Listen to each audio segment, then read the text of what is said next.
Hello, everyone. Welcome back. This is part two of the Imperial Diplomacy A2 Aster After Action Report with me, King of Prussia, and I have here with me Salt again, coming back. Hello there.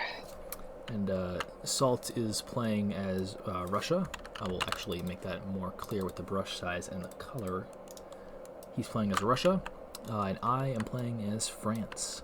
And thus far, things have gone pretty good for us, and we're going to see if that continues. But I think, as you can tell from the spoilers of the spring moves, that things might not go as we desire. Sure, it'll turn out okay. Yeah. So, without further ado, I guess we'll hop back into it. Just to recap my position as France, to start the game, so for context, this is build 1644 going into 1645. As France, I had worked with Netherlands to stab England very hard, and England is very dead. But unfortunately, the guy who's not dead is Spain, and France just can't really fight Spain very well, in my estimation. So I'm just trying to keep peace with Spain around here. I built an army Marseille instead of fleet because, you know, an army Marseille can't really be used against Spain very aggressively. But what an army against Spain can do is kind of defend and make taking centers difficult and annoying. So hopefully my hope is that will dissuade him. In America, I'm building a new army because Athabasca is hostile, and I'm just trying to maintain a good defense right in like here-ish now. And my hope is that with enough time on this defense, that the alliance, the understanding between Athabasca and Inuit will collapse, and that I can then exist again without having to fight them, and I can be creative. And in the Caribbean, I had unfortunately opened myself up to an English stab, and so now this is just about damage control, but it's not looking very good, and in all likelihood these centers are just a delaying action. And in South Africa, things go poorly for the French colony, because Portugal insists on stabbing me, and Acheron kind of likes stabbing me, and there's just not much to be done. So I guess that caps off my position so far. Salt. Yeah, so in Russia here, we've had very high highs and very low lows for the first 2 years. So to recap, in the West, me and Poland have had a pretty strong alliance these first 2 years, and we actually started working against Sweden from the very first turn, and Sweden is pretty much dead here. They're on 2 centers, so me and Poland can theoretically get that wrapped up pretty fast. Me and Poland are also working together in the south here. The Ottomans and Persians are both attacking us, and things are not quite going well for us. We've lost a quarter to the Safavids. That Caspian fleet is continuing to cause problems. The Ottomans in the Black Sea is also causing numerous issues for us, so we're just continuing to try to hold the line wherever we can.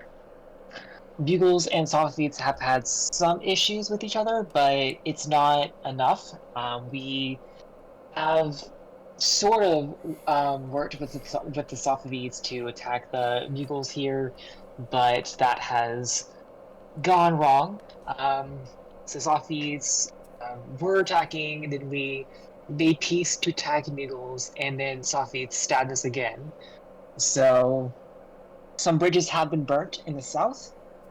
The East is continuing to go well, however. We got a pretty nice stab on Qing last year, so we've gotten several dots off of that, and that is continuing to go well as Ming and Tokugawa are also joining in on that.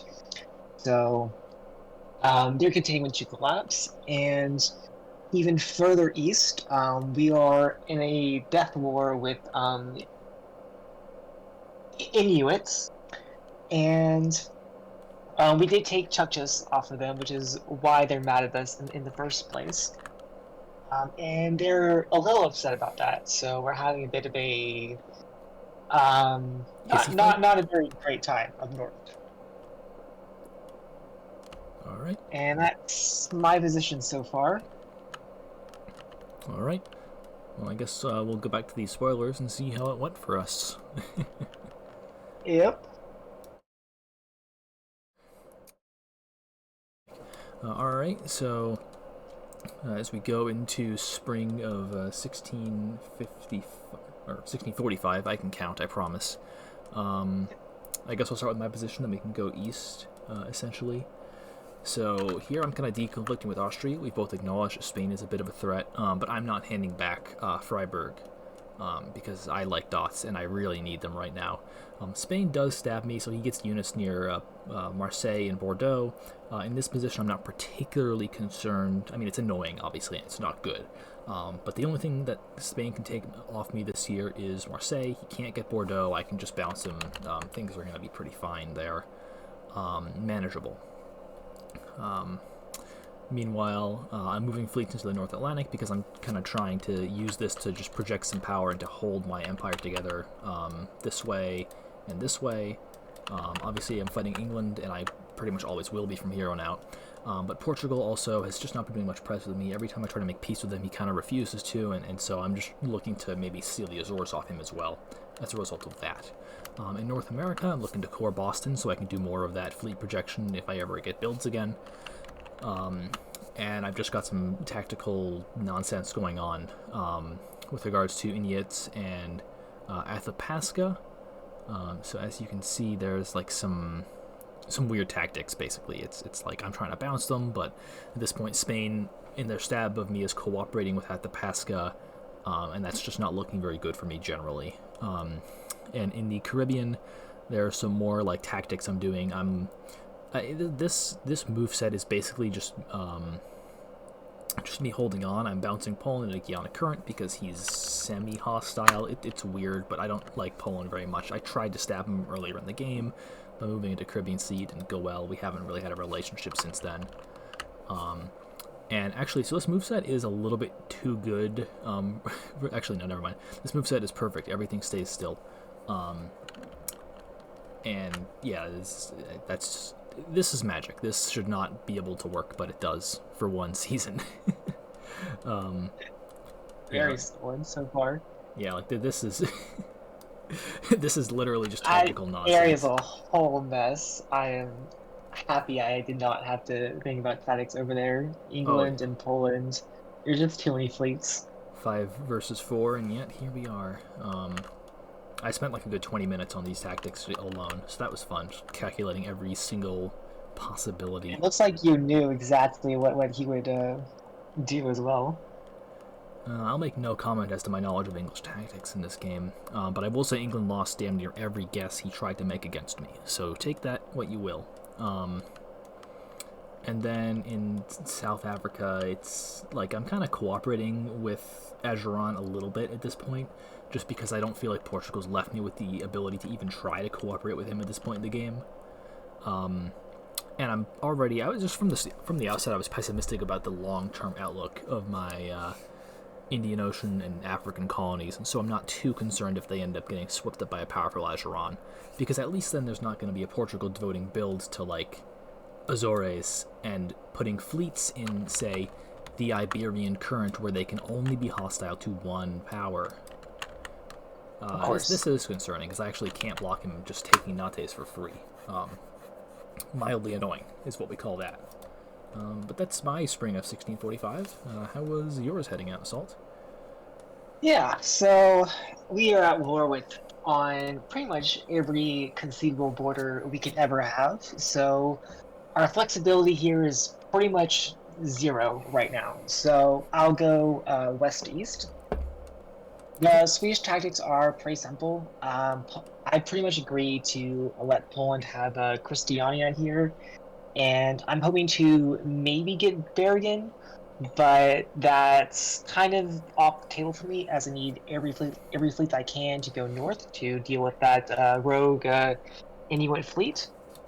I actually do have a 50-50 guess on whether he goes to Spitsbergen here or goes to Kara Sea.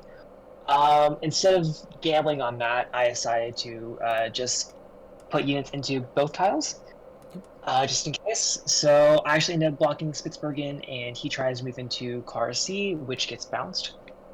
So we're looking solid there. And I can dislodge him from Greenland Sea next year with my fleet moved to Norwegian Sea. That army in Trondheim is mostly just to prevent any Polish shenanigans from taking out any of my centers. that move to Stockholm is a little concerning, as he could have just gone to Bohuslän Yeah, Bogus. instead if he wanted Christiania. So I'm a little concerned about that move, but he's keeping pretty much everything else in a way that's not aggressive to me at all. So I'm choosing to ignore it. And I do have an army in Kola, which can bounce if I need to, though that would give him a free housing force. It's not that great. We're kind of just hoping Poland doesn't attack here. We're continuing to work together in the south against the Ottomans, and he's actually making pretty good progress. So they're forcing Ottomans back. Austria is mostly, they're not pieced out with the Ottomans, but they don't really have much else that they can get from the Ottomans. So they're pretty much out of the war, and Ottomans may end up taking Sarajevo back. So that's not ideal. Ottomans are continuing to attack me in the Caucasus here, so I have to keep units stationed near Sachi and Bakhchisaray. Yep. And they're working with Safavids, so they have 4 or 5 units on Sachi, so that's pretty much guaranteed to get dislodged. So I instead try to force disband Astrakhan instead, which does end up working. It's Yeah. at least one less army in the sea of units here that I have to deal with. Only problem is that Other, he can just replace it in the fall with a convoy and yeah, and all the and we're just delaying the inevitable here. yeah.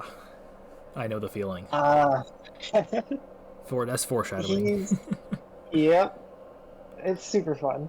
But yeah, he gets into Kazakh for free. There's I technically could have bounced that, but there's not really a point. If I bounce it, he just forces it to fall here. So instead, I try to bounce Turkestan, which doesn't work as it gets supported. I do end up successfully dislodging Yarkand, though. I did end up brokering a deal with the Mughals here to hopefully help me out with the Safavids in exchange for Yarkand and maybe some of the Central Asian centers, depending on how things go. The reaction I got was less than great.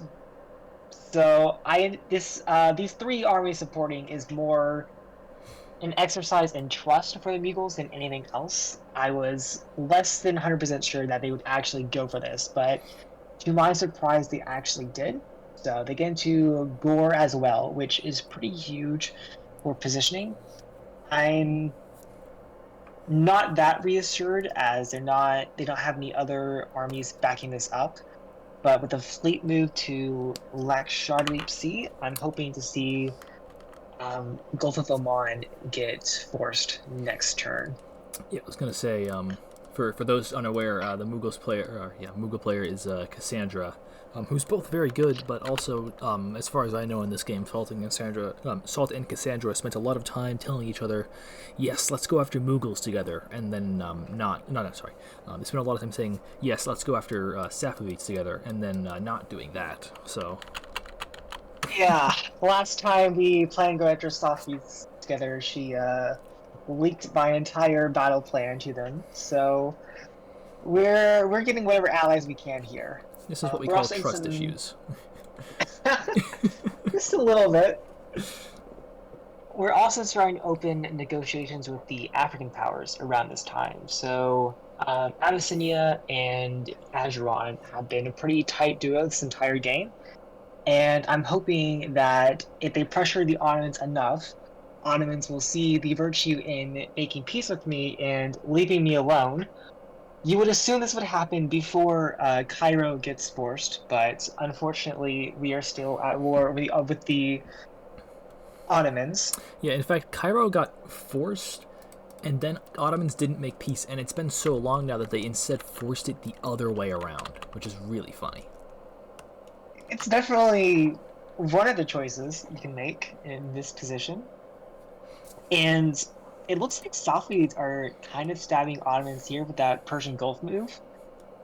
But I'm pretty sure Van was a coordinated bounce between them, so they're still Maybe just looking, at peace. maybe just looking for Riyadh. Ottomans, That's probably it. I know Abyssinia and Azeron are kind of looking to fight Safavids now too. That's clear that Safavids and the Ottomans are a pretty tight duo as well.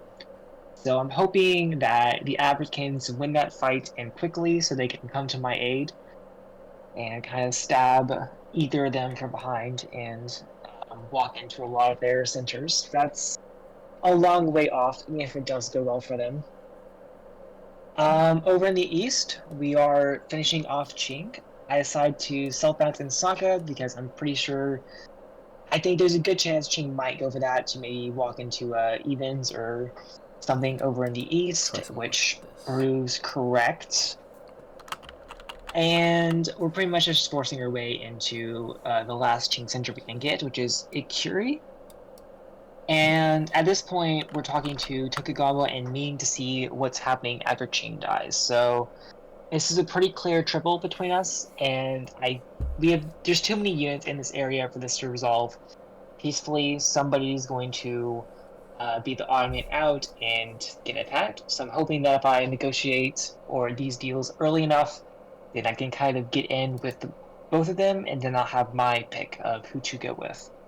Right now, my preferred option would be Japan because I have no fleets to attack Japan with. My very limited fleets are currently locked into a death war with the Inuits, so I have no capacity to attack Japan right now, and I don't even have cores near them to build new fleets. So Causes Ming suck. is kind of, yeah, it's just like 4 moves to even get near the Japanese from my closest port. It's Yeah, you not happening.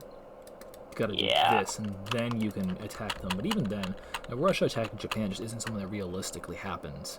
Um, it's like, so hard as Russia. like if you and Ming, if this breaks down with you and Ming both working together to attack Japan, then like it's decent because maybe you can get like Shengjing and Haishin Y, and then maybe Ming puts you in Pyongyang. But even then, all of these gains, once Tokugawa's gone, unless you've taken the time to core Nivix and Evens and build like 3 or 4 fleets during this fight, during fight, not after, during the fight, so you can get them positioned down here even and get some dots over here, and get like this area. Then any gains you make beyond about like beyond this line are going to be at the whim of Japan or of Ming completely, and there's nothing you can do Yeah, about it. that's there really isn't. I need at least one of their permissions to have those dots. And if I go after Japan, Japan's gonna see me coring and they're gonna pretty much immediately know what's up because there's maybe Koryax has an excuse to core and not have it be hostile to Japan, but any reasonably competent Japan player is gonna see some Russian cores in the Pacific and know what they're going to do. And we see this Japan is kind of garrisoning the North Pacific Ocean and making sure that nobody can get in except for them. So it's pretty clear that this Japan is not going to let me get any sort of cores off without their permission here, which I know better than to ask for. So my main strategy here is just to be really nice to Japan so that they'll join me against the Ming here, and that's probably my best long-term strategy here. Yeah, Ming and is then having some troubles in the south, so I'm hoping that they're weak enough for Japan to just kind of jump on them. yeah, and if they stab Ming, I mean, like it's different from a stab on Japan because if you get like Beijing and Wuchang and Chengdu, Suzhou, even like down here, you can have all of these centers, and Japan or Ming, there's not going to be like a bunch of fleets sitting off the coastline to just boot you out of whatever centers you're in. You'll be able to hold on to them. Yeah, it's much easier to hold those from the land than it is from the sea. And it would get Japan going south, which is just generally the direction I want Japan going in, because that's away from me. Go this way. Um, Don't look up here. This doesn't exist. yeah, those aren't real dog. You don't need those. Yeah, exactly. I'm France, and Um, I endorse this message because it would mean he'd be attacking Spain. of course, attacking Spain is what we all want to be doing, right? Exactly. Nobody would ever side with them. Nobody would ever spend an entire game throwing the game to them, right? I'm sure No. nobody in particular would do that. Anyways, what were you? Oh yeah, That would be Japan. insane. That's surely. Um, we also have a Inuit convoy into Siberia, which is That's annoying. Army goes from this is here extremely to bad for here. me. This means that Inuit is not only committed to fighting this out, but they are very angry about this, Yeah, I mean and this want is their dots back. this is just a ludicrous plan. I mean, you're devoting as Inuits. You have one, two, 3 units for this for the convoy. Then you have to have the fourth so that you can actually get the convoy off. And they have this fifth one fighting you here over Spitsbergen, and they're pulling a sixth unit to fight you as well. Like, this Yeah. is absolutely nuts. I didn't pay that much attention to it during this stage of the game because I was kind of focused on other things. But I'll be very honest, the fact that Inuit is devoting 6 units to fighting you, when at maximum, the absolute maximum they get here in the next 2 years reasonably is 3 dots. This is the most they can get, like the complete maximum they can get. And they're And devoting if you 6 look back units. in Canada, their homeland Yeah. is so exposed. Yeah. Anybody So, could just like wander in and there's two take things here. There's two so things here many actually. dots.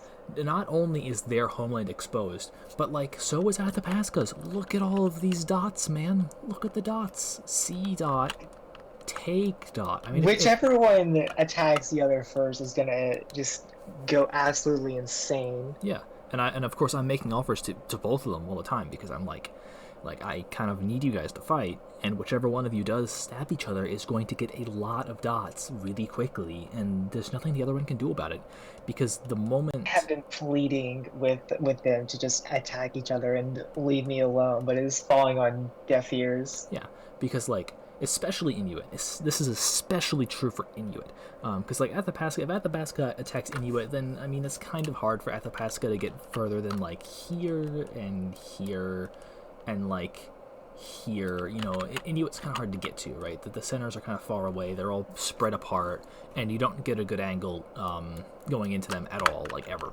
So I can kind of understand Yeah. Athapaska's viewpoint here. But Inuit, like, there are all of these centers right here that are free for you to take. If you said, hey, France, I want support into Crete, then I'm sure, you know, a France who's at war with England and Spain and Portugal is going to be like, yes, please, I would like to have units free to divert to fight Spain. And like Yeah, that's Alpha is just so heavily committed to their south right now that any attack to their north just crumples them. yeah. Not only they're committed to their south, but they're not really getting that many gains. Like maximum this year is +2, I think. And it's +2 only because you know they're not getting stabbed by Inuit. If they get stabbed by Inuit, it's even. There's nothing here for at the Pascha. Yeah, and even those 2 dots are only because Spain is going to support them into places. Exactly. It's absolutely insane. I took a single dot off of the northern one here, and that has caused about 4 units here to No, it was 6. all come after me. It's 6? 6 Yeah. because it's the 4 for the convoy, but then it's Greenland Sea, which I will say Greenland Sea here is going to try to annoy you in your north, and Yeah, this this unit fleet in doesn't Nome is going take to a Arctic Ocean. single thing off of me. This Greenland Sea accomplishes this nothing. I yeah have this so just for 3 everyone, fleets. anyone like kind of new to diplomacy who isn't experienced in tactics, if Salt wanted to like, so Salt has enough fleets here basically. These 2 fleets can bottle up any amount of fleets coming from the west indefinitely, because Inuit will never be able to get enough fleets on Spitsbergen to even like do anything realistically, because they'll never get out of Greenland Sea. They'll always have only one fleet that can only do this, or sorry, this is really bad arrow drawing. They can only do this, this. I'm just maxing with background features. This or this. These are their options. None of those options include actually taking centers. It's not going to happen. Yeah, So Greenland Sea is going to sit there and annoy me until it decides to go away and do anything else. yeah, Inuit gets literally nothing out of fighting Russia, and the moment, this is the funny thing, the moment Inuit does get these centers out of fighting Russia, The thing that's going to happen is Tokugawa is going to look, and Tokugawa is going to be like, well, you see, these dots are, like, this one's on the NPO, and I can get fleets here anytime I like because I have control of the North Pacific Ocean. And I don't like the look of Inuit having fleets right here, because this is kind of nerve-wracking for me. Like, what are these fleets doing, Inuit? Are you going to be sending those fleets south, maybe? So the moment anything Just happens... a quick check. How many fleets does Japan currently have in the North, in that NPO here? Classic 4. They have 1, 2, 3, 4 in the NPO. And they have Hawaii. Yeah, so that's gonna be a fun negotiation. I don't know how true this is for the other powers in the area, but pretty much all of us were completely terrified that Japan would take the fleets there plus the one in Hawaii, and just when Japan finally stops just moving from one North Pacific Isle to the other and attacks somebody, we are all completely terrified that one day we're gonna have 5 Japanese fleets show up right next to our coast and have a very bad day. There's nothing you can do about that. The only saving grace for Inuit and Athabasca here is that there are so few coastal tiles that border the NPO on North America that it's difficult for Japan to land the attack. That is the only reason why North America is safe from Japan. If there were like more fleet or like more ocean tiles here, if there were like a few along the coastline here or whatever, that Japan could really slot into, this would be really ugly. I think Japan would really, really like to go Japan this way. has to be convoying armies if they want to do anything in North America here, but they don't have that same problem if they're attacking to the east. Yeah, say so right there. I am really pushing Japan to go south here because realistically it's only 2 options. They either go south or they attack me. And, so the convoying of this third army onto the mainland is a really bad sign. It is. I'm hoping that's just a bad sign for me and not me, but we'll see how that goes. Yeah. Right now we're just trying to cozy up to Japan and say very nice things to them. Best friends forever. Of course. Forever. Alright, I guess we'll move to fall. I can go over my position pretty quickly because there's not much flexibility left at this point to the French position.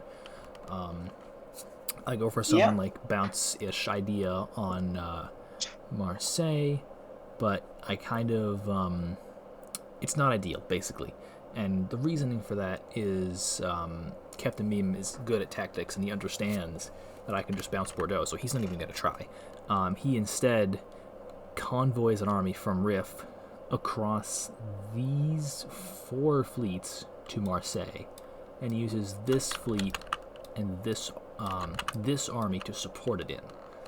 And then he also moves to Aquitania with Barcelona. And the basic effect of that is it's annoying is what we call that scientifically. It's not like game ending for me because I'm gonna have an army here and here and here, so it's still not like easy for him to push in, but it's not a good sign for me. A really creative tactical solution, but there's not much you can really do about nice you're not being attacked on your west here, because that allows you kind of pull everything to defend against this. Yeah, I'm east, you mean. Yeah, Austria. Because we both don't like Spain very much. Yes. The other thing happening here, I think there was like some miscommunication between me and Netherlands here with regards to support into Iceland, because I needed support into Iceland to do better and I didn't get it, which was annoying. I think I might have misordered NAO2. We'll see in the results map, I guess, whether I got Azores, but I think I did. Yeah, I did. Okay, so this is just a little misstep on the map, but I did this, so I got the Azores, which was nice. I needed dots. Dots are good. The other thing that happens is North America continues to go moderately poorly. Not much I can do here. The support is cut in Fort Detroit. That's just lost no matter what. I support it into Erie because that's the best option I have, and it goes well. Inuit is doing some attack on England, and I'm just kind of holding on at this point in North America and seeing if one of my neighbors wants to attack each other and shake things up. But it's not really looking good, particularly for me. And then in the Caribbean, I cook up some more tactical, like, BS, and I maintain control of my centers in the Caribbean for another year, which is not deserved. I really should have lost a center here, but It looks like England was thinking you would self-bounce Antill's current, I think, and then try to force you out yeah, of and they Puerto were like Rico trying to, with that move. yeah, but I decided not to That's do that. interesting. Yeah, probably I, smart. yep, no, not doing that. Down here in South Africa, I think there was some slight tactical miscalculation I did where I thought I would be able to get Cape Kiwi back easily, but not true. And Congo's not being particularly cooperative. It's Congo is self-interested, and I can't blame them. I mean, they get a bunch of dots. Who can blame them for not being selfless and helping me? Who would? Exactly. My Indian Ocean colony is well and truly, actually not well and truly dead yet, because I am now cooperating with Ajuran, and Ajuran agrees to support me into Beira. And this is like an ongoing press thing where we're kind of, he's like trying to keep me around basically and incentivize me to keep my fleets in the region. But as time goes on, disbands are going to be focused in Africa. Because honestly, it's just not a theater that I'm particularly valuing at this point in the game. So that's me. Yep. So things in the West generally go pretty well here. We did actually get Dutch to support us into Bergen. Unfortunately, Sweden decided to tap the North Sea instead of support hold Bergen for some reason. Both of them would have defended Bergen anyways, so it's not that big of a deal. But we don't get either, so that's kind of fine. I'll try to get Bergen next year, but with Inuit being actively hostile, I'm not really counting on it. And we do get forced out of Norwegian Sea from Inuits and Sweden cooperating as Sweden is actively collapsing. Sweden is doing this, so yeah. Yeah. I ended up supporting Poland to Christiania. We already agreed Poland would get that center. And if I don't offer support, Poland probably goes to Umia here. But we are bouncing Umia just in case. So that's solid there. I don't think Poland likes that second army, and we did have a discussion about it, but I just want to be extra sure that I'm not going to get attacked here. Yeah, I mean, I think that second army is kind of necessary. When Poland moved to Stockholm instead of moving to Bohuslän, he was asking for the army to come back to Umia. I mean, yeah, that's just asking for trouble.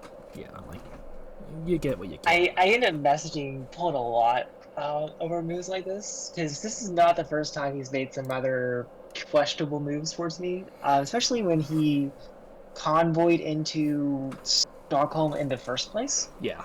That was a no-no, and we had a long discussion about that, but always amounts to like, oh, I thought you might attack me, and I just wanted to be safe, and I'm not quite sure how much I buy it.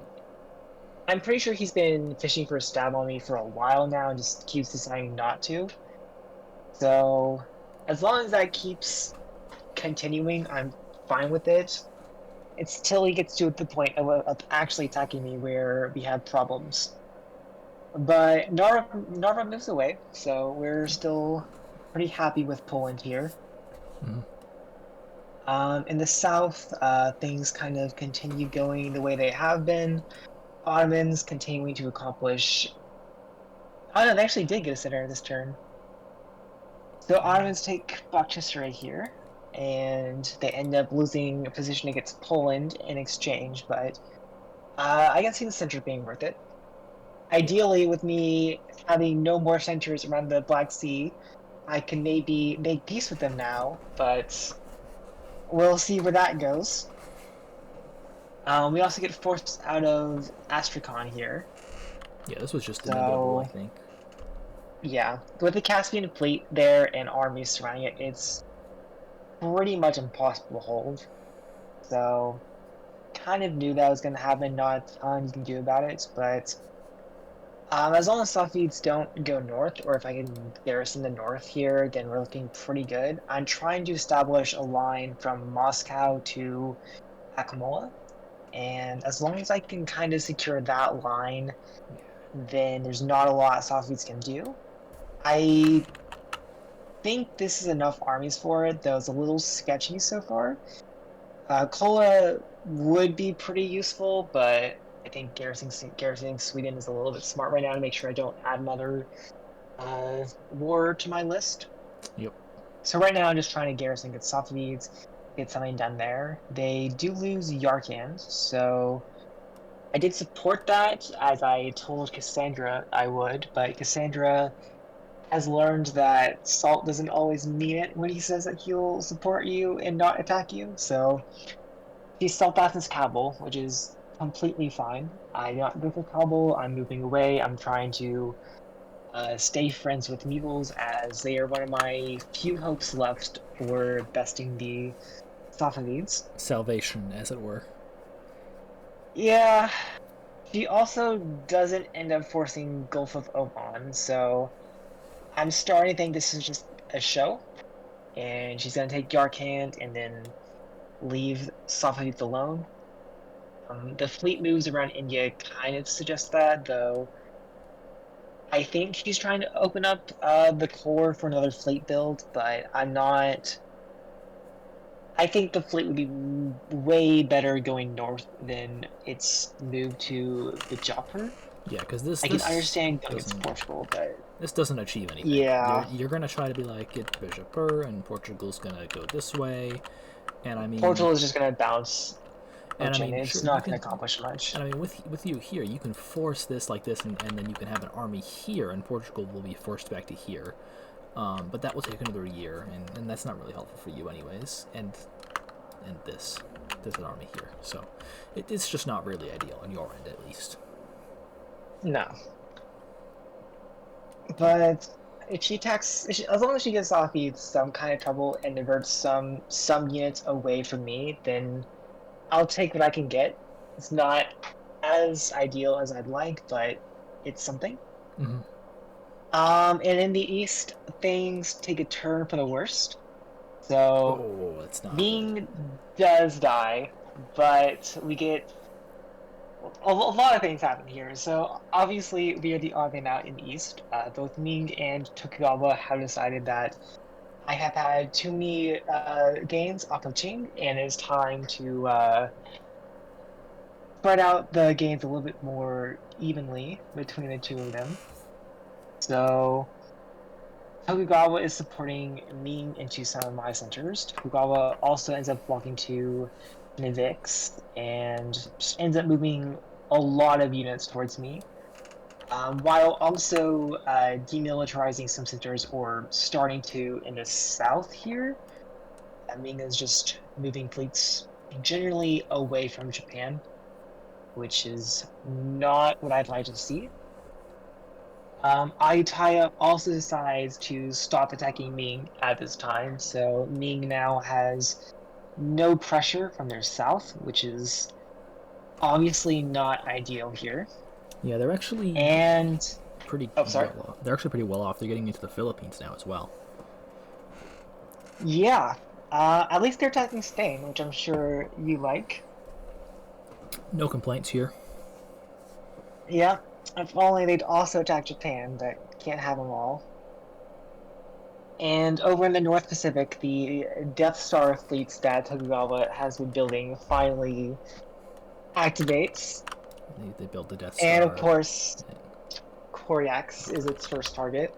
However, how did the Death Star look again? Like, he had a little whatever, and then it like... Like a... Yeah, like a little laser. Let me exercise my drawing skills. I can draw straight lines, I promise. Yeah, that is no bueno.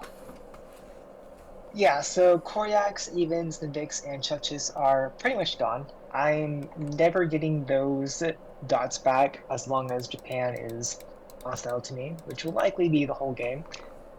There's not a great reason for Japan to leave me alone after this, I think. They can just Yeah. keep convoying into Siberia, Well, keep because going. because now fighting you is actually a net positive for them at this point, because it gives them the reason to tell Ming, like, yes, the armies I'm putting on the Asian mainland are totally friendly to you, and they're just hostile to Russia. Which obviously is not the case, but as long as Ming Obviously. is at war with you, they will be forced to accept it as the case, regardless.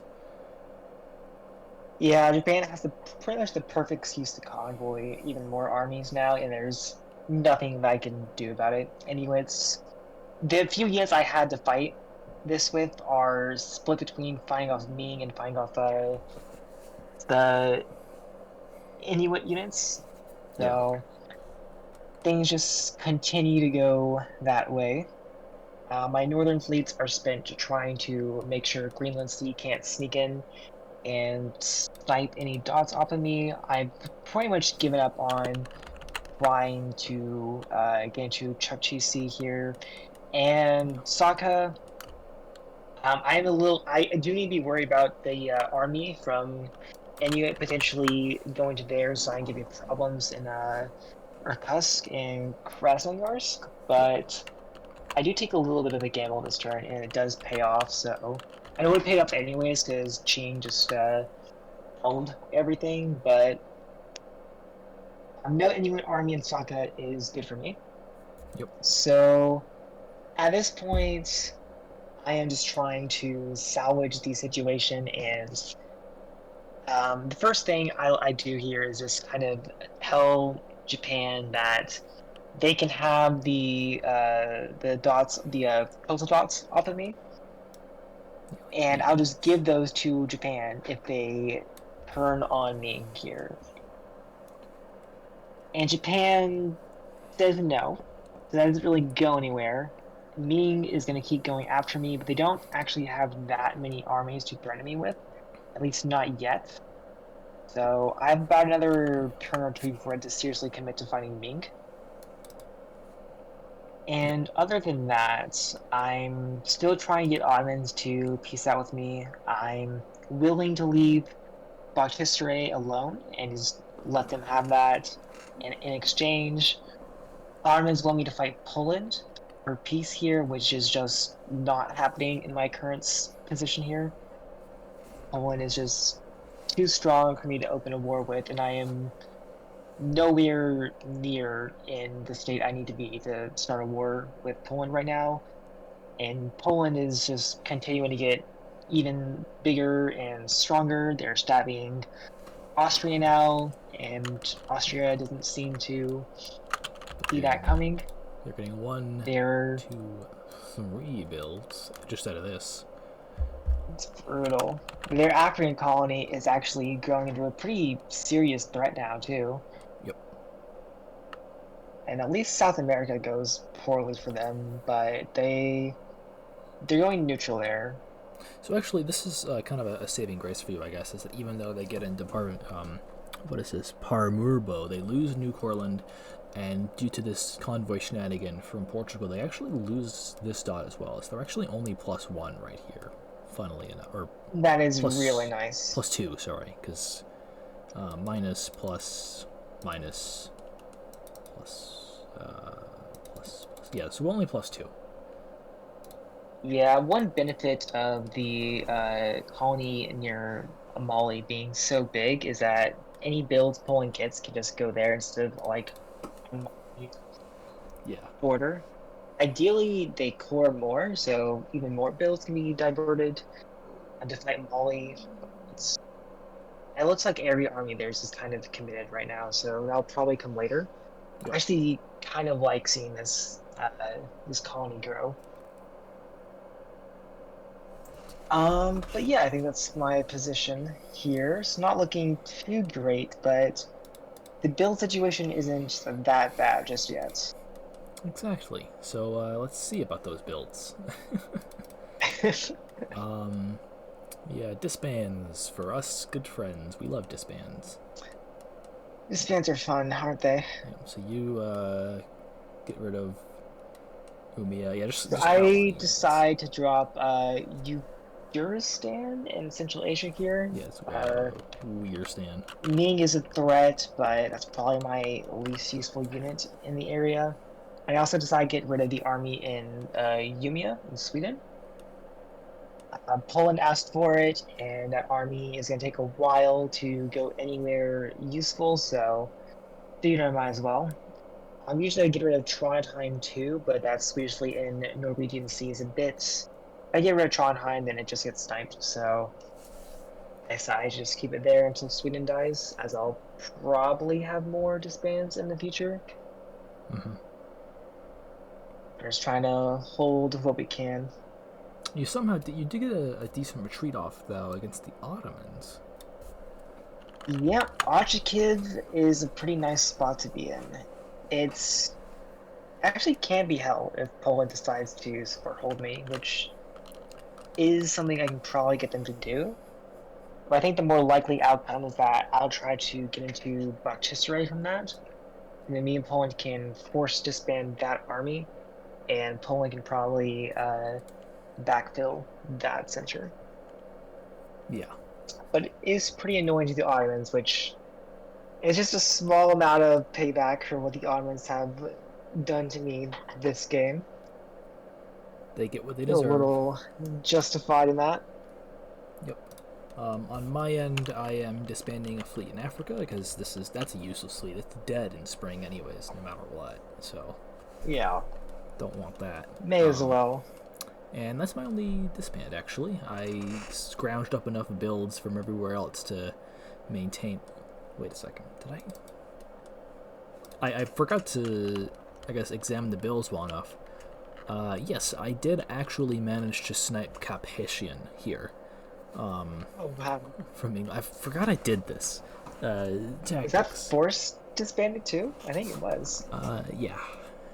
Yeah, That's huge. Actually, no, it wasn't. It retreated to Antilles Current because, Oh, yeah, because this went right. here.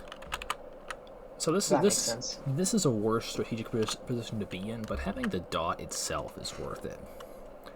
And it's very funny because it forces England to disband in Newfoundland and just give it all up, which you'll take every day of the week if you're me, and I do take it. Oh, and you getting stronger isn't exactly something I'd like right now, but Inuit gets stronger, and instead of, like, I don't know, building an army right here and going in this direction, they're like, you know what we need? We need another fleet because we need to attack Russia. can't have enough fleets to go attack Russia with. Greenland Sea doesn't matter that only one fleet can go through Greenland Sea at a time. Just gotta get as many fleets going towards Russia as possible. Yep. I mean, I guess they can go NAO now, really, but I still don't. I don't see the benefit of that for Inuit, personally. They're still bottlenecked. Yeah, I mean, because you just it's not gonna happen. Because you still can only vote one fleet in Greenland Sea. Who knew? Like, I guess maybe because it's like Rockall Rise and like Iceland Basin through like Norwegian Sea, that just takes ages for Inuits. It's insane to me that they're still committing this much to do our war. We love fleets. In other news, Spain builds an army in Barcelona, and the downsides of Portugal getting into Nantes uncontested is that Bordeaux is lost. If he wasn't here, if this center was not Portuguese and just had nothing in it, then I'd be able to hold for another year in Bordeaux, because there's just no way that Spain can flank me. But with Portugal right here, and Portugal and I having a terrible relationship, there's just nothing to be done. And that's really bad, because once Spain gets armies here and here, the next thing he'll do is get armies here and here, and well, it's very hard for Spain to get beyond like this line, about right there, actually, where they are right now. If they do, there's no, like, beyond here, there is not a defense for France. It gets really bad really quick, and there's nothing you can do. You just collapse. And that's where I am. So yeah, you need somebody to contest those Mediterranean fleets, and that somebody just does not exist in this game. I wonder who could bring some more fleets from other fronts to maybe bring to fight Spain with. No, nobody. Anyone, really. Nobody could do that. Anyone would be amazing, but if only. Well. It's not like Spain took Tunis or anything like that. We're just here being bitter old men about the past. Days long gone by. I think those are pretty much the relevant builds. Oh yeah, Poland builds in Krakow, and he built a fleet in Africa, which is a good sign for you, I guess, because it means he'll keep fighting Portugal, at least. You'll take what you can get. Builds in Africa are my favorite builds for Poland. Yep. No complaints.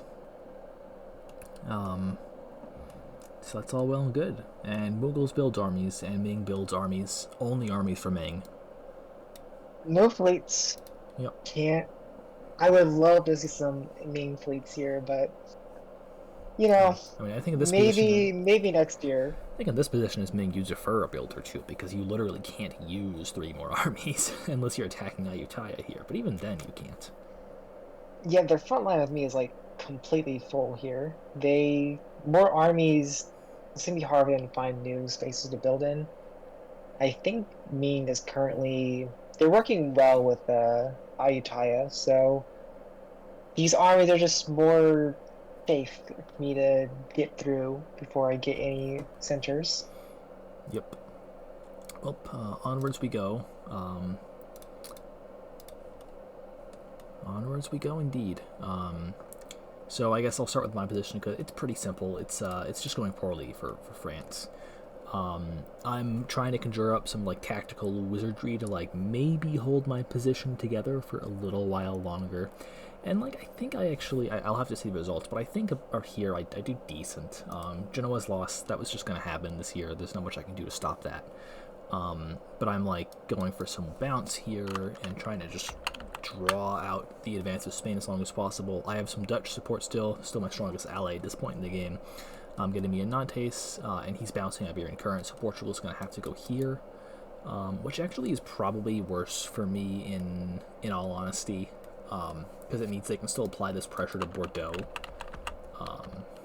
But it's a good Yeah, the dot and dance is still nice though. Yeah.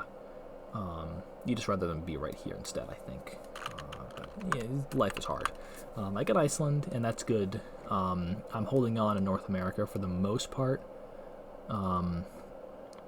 Although obviously the attack is going to continue from Spain and Athabasca.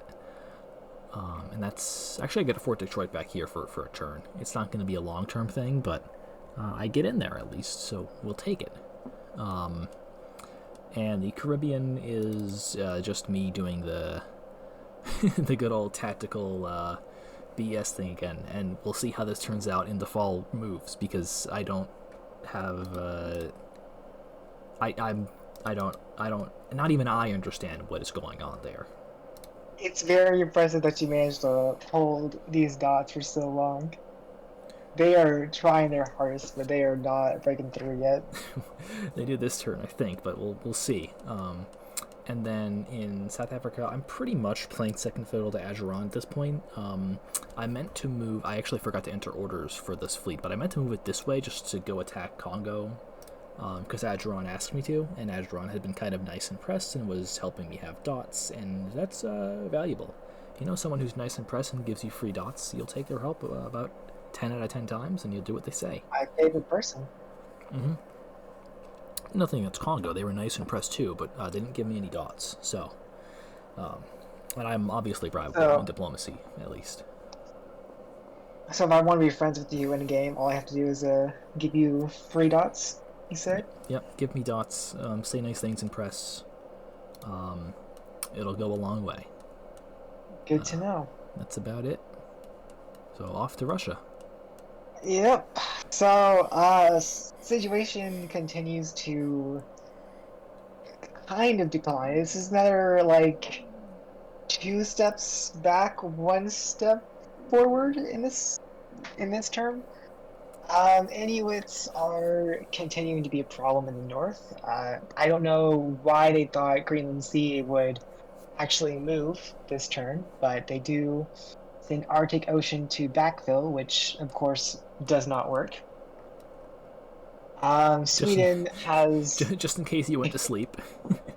of course, just in case I decided that I would like let that fleet in, but you know, Yep. Sweden has accepted their fate, I think, and I think this is a no moves received. So Norwegian fleet is practically just gonna hold for this year and then Wait, die. that's not a Z. Still need to hold Spitsbergen and if they wake up and fall though, so can't move out just yet. Laptop C has to bounce Carter C in case Greenland C actually accomplishes anything. And in the south, we have Poland continuing to make friendly movements towards us. We actually do coordinate quite a bit on the tactics here, so they actually do let me have a Kyiv here. I was fully prepared to give that over to Poland to give them a wider front line to fight the Ottomans with and take Constantinople. I think me being in that center is the issue between me and Ottomans making peace this time around. But at this point, I've accepted that me and Ottomans will be at war the entire game, and there's nothing I can ever do that will get them to leave me alone. So Poland does tap the right support, and they do support Kyiv, which means that I get to stay in. And because Bakhtisary was not supported with the fleet, I actually get to. You got booted out of Achakiv because you moved it to Turgovist. Oh, I didn't see that. I did do that, didn't I? That was fun. Tactics. That was. I think that was a misorder on my part, or at least I think that was like the initial plan to get into Targovist and have Poland go to Archikid, and then we changed that last second, and I forgot to change the order. I can't remember exactly. Although it's kind of better this way, because if you had done it the original way, then they would have not. This order would have been invalid, and so Ottomans would have retreated that way, and that would have been yeah. Because Ottomans would never back off from me in pursuit of peace. Well, because the next thing that happens is they do this and they get supported by this army. Yep, and then Moscow falls. Just mildly annoying. A little bit. Bakhtisary falls though, so that's pretty nice. If I can take that center back. Safavids actually don't make any aggressive moves towards me. I think this is our third peace deal. Yeah, it is. They're supporting me to Yarkand against mules. So my justification for this is that I need a board flip moment where I kind of reverse the positions on what's happening. Because if I don't do something drastic right now, then I just continue to get crushed. My eastern situation is no longer at a point where I can realistically gain over there in a decent amount of time. I'm probably going to be pushed back there. I can't invest enough in my west to get dots there. So if something is going to change, it has to be in Central Asia. And the thing that needs to change is that either Safavids start crumbling or Safavids make peace with me. And no one is in a position to fight Safavids right now. So we actually do come to another agreement. So he has agreed to fight the Ottomans now and support me into Yarkand, and we're going to do a general demilitarization. So my main goal in this is that I need to pivot armies somewhat towards the east, so things like Zizan and Akmoa are going to be needed to fight Mink pretty soon. And I can't fight Safavids at all, so if I can get Safavids to back off of me, maybe I can get enough armies to build in the east, and if I can start winning against either Ming or Tokugawa, I'll have builds to actually contest the Safavids later on and kind of start to win back some of what I've lost. Yeah, or like you can wait. So like there are a few options here. The first thing I'd say is that even without regards to like the pivoting in the center, if you ever want to pivot anywhere else, you're not going to pivot by moving units in that direction. Because if you're moving units in that direction, it's very telegraphed. It's not going to be a surprise. Everyone will see it coming and be like, for example, oh, Russia's going to go attack Poland. If you want to do it, you need to get a couple builds and then kind of spring that idea. Whether it's attacking Poland, whether it's making a good turn against the east, whether it's stabbing Safavids, you need some builds to really get flexibility. The other thing is kind of waiting until Safavids' advances peter themselves out. Because if the Safavids are not being aggressive with their advances, for example, then eventually what Safavids do is they hit kind of a wall about like here, right? I mean, I haven't like done extensive tactical like work on this, but I imagine it's like about here they hit a wall, and like about here they hit a wall, So and the about wall's a little less than that because the Africans are making somewhat oh yeah, decent because progress here. they So get they're actually going to start contesting the middle of that. So I'm thinking Safavids takes Tbilisi, Baghdad, and maybe Trebizond, and then starts having a really hard time there. yes. So in this game, they hit the wall about here north. Just tactically speaking, Safavids can't really get north of like this line, unless Russia's Yeah. like dying. This is as far north as you go, and this is about as far east as you go. And so at some point, unless Safavids are like being aggressive and they're getting a new expansion route, like for example, if like this army into India is kind of good. Like if Safavids can get like an army here, and a fleet here, then they can open up this new expansion route and become much more powerful that way. But like otherwise, they'll stall somewhere in here, they will stall about here, and they will not be able to do anything to you. And so they will not have any builds, they'll get bogged down, and you'll have an opportunity to either stab them or leverage them or get them to go fight somebody. They'll do something in your interest, is what I'm imagining here. Yeah, at the beginning, this goes pretty well. Another power attacking the Ottomans means that maybe Ottomans will finally start piecing out on every front they can and stop bothering me in the Black Sea. And maybe even they'll help support me into Shachi down the line. So kind of hoping the Ottomans will finally start to work with me if they get stabbed by their only friend at this point. Soft incursion into Ottoman territory also means that they fight the African powers sooner, which means that people who are actually doing pretty well are going to start contesting the Safavids. So a lot more armies are going to have to go there, and those armies are going to have to come off the northern front with me. So general demilitarization on our front is going to have to occur if the Safavids are want to make serious progress. And it actually forces Mughals to seriously engage with Persia.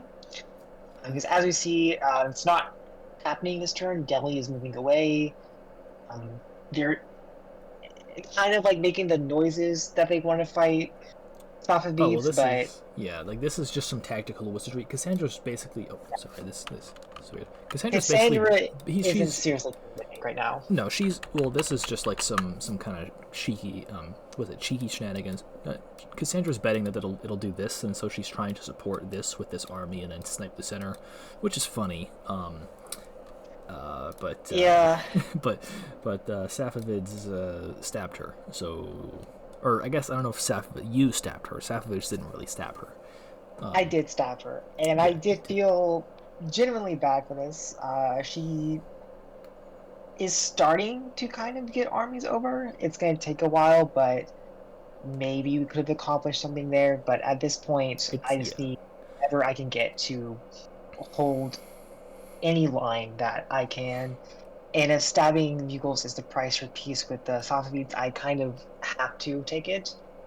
And I mean, a dot in Yarkand is a dot I can potentially use to stabilize my situation here. Your army here, like get some eyelids. You saw the dot. And you're C dot, take dot. C. Let me get a good line here. C dot, take dot. Good lesson for everyone watching. C just dot. gotta do it to them. Right there, got it. Dot seen, dot taken. Simple as that. Simple as that. So hopefully Safi also starts to seriously invest in deals here, and again, any armies Safi's into needs to invest kind of has to come off of the front with me. Get like to this line and then They, you can push. yeah, I'm hoping if I need to get Safi's into Kabul, then they actually have a serious route to push into because they can be stalled out of that Sindh and Kabul line, and unless they can get past that quickly, then there's just no progress they can make Yeah, in the area. they've got to get a unit into either of these two provinces, basically. Yeah, so if I can get them, if I can get Softies into either of those areas quickly, then they have a serious push there. That's a serious push somewhere that's not me, which will give them maybe enough room to grow without growing into me. Yeah. There still are 3 armies in the Caucasus region that are staying around. I don't expect those to be demilitarized immediately, but I'm hoping that they'll be convoyed towards the Ottomans sooner rather than later.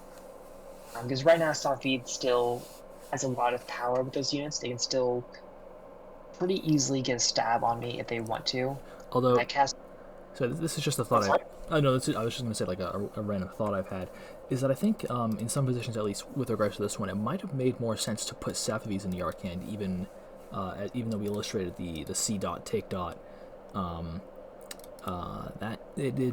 it gives Safavids more of the like leverage attacking Mughals, so you have a free unit elsewhere instead of having to sit here and help them.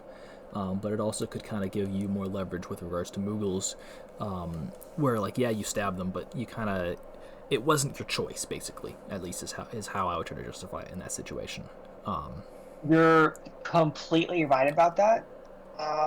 The thing is, the initial plan actually that I proposed was to put Safis into Yarkand Yarkand. from Turkestan, and their counteroffer was to put me in there because they don't want to leave Turkestan exposed.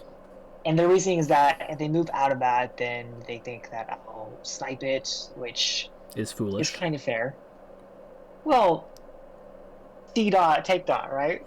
Well, C dot take dot, but at the same time, like you see a dot and you're like, oh, I could take it, but then you also know that the moment you take it, the other person is going to turn up with a sledgehammer and they're going to see your head and they're going to take it.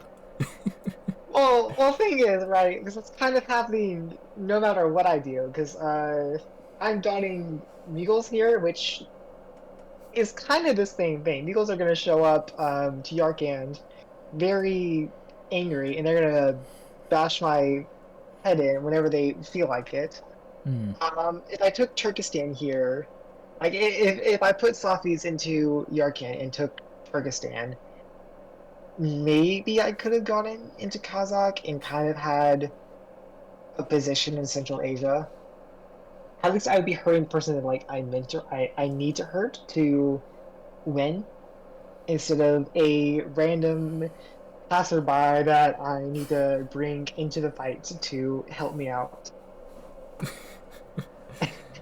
Yeah. When you say some random passerby, I'm imagining like you're fighting, you're having some epic fight with like some other superpower or whatever, and you guys are like, you're in a car and you're in the passenger seat and they're in like the driver's seat and you're fighting over the wheel, and then what happens is basically you two say, or actually no, you two don't really get along very well. What happens is No. they're like punching over at you, so you reach your arm out the window and you grab like a child off the street and you just sit the child between you and the other guy in the passenger seat or in the driver's seat who's punching you the whole time as a meat shield. I am dragging Cassandra into this fight, whether she wants to or not. Yeah, I don't know I'm that happy to I don't see think that joke. her committing some units, but pretty much every unit she has here is something that I've kind of had to like force into that space, which is kind of interesting to see. Yeah, I don't think my joke landed at all, but I still find this really funny, so it's fine. Anyways, I guess we'll go to the fall. We'll see if we can get through some more Yeah, of this. So the good news is I kept Nantes and the bad news is I lost Bordeaux, and I got stabbed by the Dutch, who took Ireland. He did so. There was like an extension here of like 2 hours before orders, so the orders were due at 4 p.m. And Dutch sent me a message at 3:59, basically apologizing for the stab in advance, and saying that it was a long story short, but it's basically like, you are not doing well enough. We can't really, like, and this alliance isn't working for me because I'm not going to grow unless I stab you, which is like fair, you know. I mean, it's annoying obviously for me, but it's like, whatever. I can see your justification. I'm not going to be too upset about that. But the delay of orders, because someone was NMRing, allowed me to do was to get St. Helena, which was nice. And there was like I missed some tactics in North America because the Dutch were being annoying. I got Montreal's order in to support hold Seneca, but I didn't actually hold Seneca, which was annoying. But such is life. You'll make mistakes, and you gotta live with it. Yeah. I mean, at the point you're at, tactics alone they're just gonna delay whatever happens instead. I mean, I did take a couple dots off of Inuit, so how long you can last. Got my dots off Inuit. Inuit get knifed by Athabasca, which just so you know, this is Inuit sending all of their units away. We're in Greenland Sea, and we're in Labrador Sea, and we're all in Eastern Canada, and we're in Siberia. We have a bunch of units in Siberia. And would you look at that? When you send all your units away, look who just walks. Look at this. Look at this. Athabasca just walks. You don't defend this at all. There's no way. Inuits are just cooked right now. There's no shot. I don't even know what their plan was. Half of their fleets are over fighting in a foreign land over a single dot, and like, they're just support holding there. They're not even like trying to take anything. Yeah. So they're spending so many units on this too. This is one dot. That's all they get. And let's count their losses. They lose 1, 2, 3, 4, 5 dots now. And I mean, that's really a 6th dot if you think about it, because like, there's nothing they can do to hold that. Basically, lose 6 dots in one fell swoop. It's done. Inuit, you are dead. You made a mistake. You thought that your regional partner wouldn't stab you in the back with a really sharp knife the moment they had that knife. And Tokugawa is supporting themselves into Chucky C with the depth laser here. Yeah, the fleets. He's doing the funny target number 2. The funny long convoy. I love long convoys like this. I mean, this one actually isn't that long. Like in Revolution, only one fleet.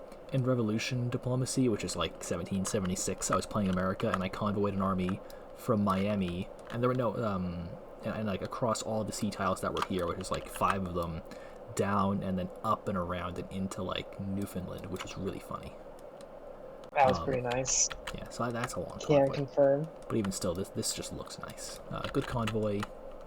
Tokugawa has armies here setting up to just take Chukchis away. Inuit is dead. KO, 1 turn. I wasn't paying much attention to the game at this point, I will not lie. I was kind of checked out because it was going really poorly, and I had other games I was playing. But this is a really well-executed, brutal stab by Athabasca. Props to Athabasca. I think it was Zargon. Perfect time to do it, too. Yeah, I'm gonna check my sources. I'm gonna make sure I'm giving props to the right guy. Because woe be me if I do not give props. Indeed, it was Zargon's the right player. Zargon, yes, completely correct. So good stab. Or I guess I gotta use a different color for this country. Good stab. Get a little check mark going. Little check mark. You see, Athabasca saw a few dots. You know, sometimes it works out. Yep, saw dot, took dot. Props. It's very frustrating to see Athabasca and Tokugawa finally fight the person that I've been asking them to fight the whole game, after I can no longer get dots off of Alaska or Siberia here. Yeah, same. They did this a little sooner, then maybe things would have gone a little differently. Yeah, but like, it was frustrating that Athabasca and Tokugawa waited so long. But you can't really blame them because Inuit was so cooperative Yeah. with them and just kind of let them do it.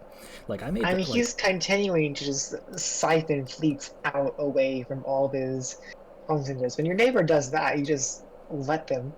yeah, like I made the specific case that I made earlier about these dots being very vulnerable, Inuit being able to do this. I made this direct case in press to Inuit multiple times, so I don't have any sympathy for Inuit here getting stabbed. This is just, yeah, if you what is it? Play stupid games, win stupid prizes. Yeah, Yep. yep. Sorry, Inuit. That's, Um, you're completely right about that. play stupid games, win stupid prizes. Here's your prize: guillotine. I would know. I'm French, apparently. In this game, at least. We've got our number one export to. Let me see. It's like this, right? You have the little string right here. Number one Yeah, looks export right. to Athabasca is the guillotine. We shipped that one right over across the Atlantic. Direct flight, right to Chipewyan. I bet they'll like that. Yeah. So, on that note, how are things going for Russia? They're kind of going relatively okay so far. So I'll start with Norway again, around there. You can tell that Greenland Sea and Norwegian Sea are convoying something, but I don't actually know what they were convoying here. Regardless, they don't accomplish anything, so that's always good to see. But yeah, I'm pouring Trondheim here because I don't really have anything else to do with that army, and I This one. don't want anyone to get ideas. Sweden can snipe that if I move out. I don't, so I need to keep it in Trondheim. I probably want the army around in the general area in case Poland gets ideas, so I'm just kind of holding there. Um, Support holding Spitsbergen again, just in case Sweden and the Inuits cooperate on that. Bouncing Cars C in case Greenland Sea decides to go for it again, which actually means that they get into Laptev Sea, which would be extremely bad for me, as it would be convoys right into the heart of my centers here. And if anyone's get convoys in like the middle here, in like Yamalia or something like that, Optorsk maybe, Yeah. then it is just really game over for Russia. There's nothing I can do about that. Now, luckily for you, Inuit doesn't have builds. Inuit actually has to disband several units. So, This is the if I'm ever going to make peace with them, this is it. Either they suicide into me and just keep going, or they make peace, disband everything they can near me, and we can finally go our separate ways here. let's see, Kumbaya. One of the two will happen, Let me see. Can I? and we will see which.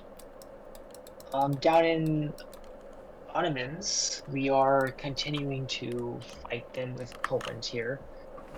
I did retreat to Jassy, which Poland was not happy with. I'm pretty sure I told them I was doing this about an hour before deadline for orders, Oh, so yeah.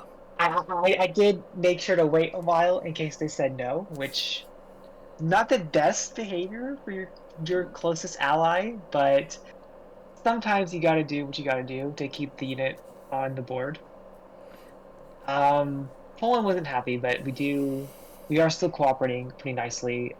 They forwarding back into uh, Ochikiv instead of just forcing Jassy like they could have, which is always nice to see. Bachisare is held. Ottomans don't even try for it here. Safavids are not exactly doing what I wanted them to. So the armies near me are staying around, which isn't a great sign because Shachi and Astrakhan can just hold those two dots on their own, and they could have convoyed Zardson out, but instead Southbeat is choosing to keep all of these armies close to me. So it's kind of like a sword hanging over my head in case they ever decide that maybe they want to go back to attacking Russia. That pouring Kiva is also a pretty bad sign. It means they're not committing that army south. They want to keep it up north. They don't want to attack me just yet, but they want to keep that unit around in case they decide that they want to go back to attacking me. And then now, even if they do move the unit away, they're always going to have the option to surprise build an army in Kiva and an army in Tehran and convoy, and just like get an army right there immediately with support like this, basically. Yeah, and the self balance in Kazakh means I can't. I have to let the core happen. There's no way I can prevent it now. Yeah.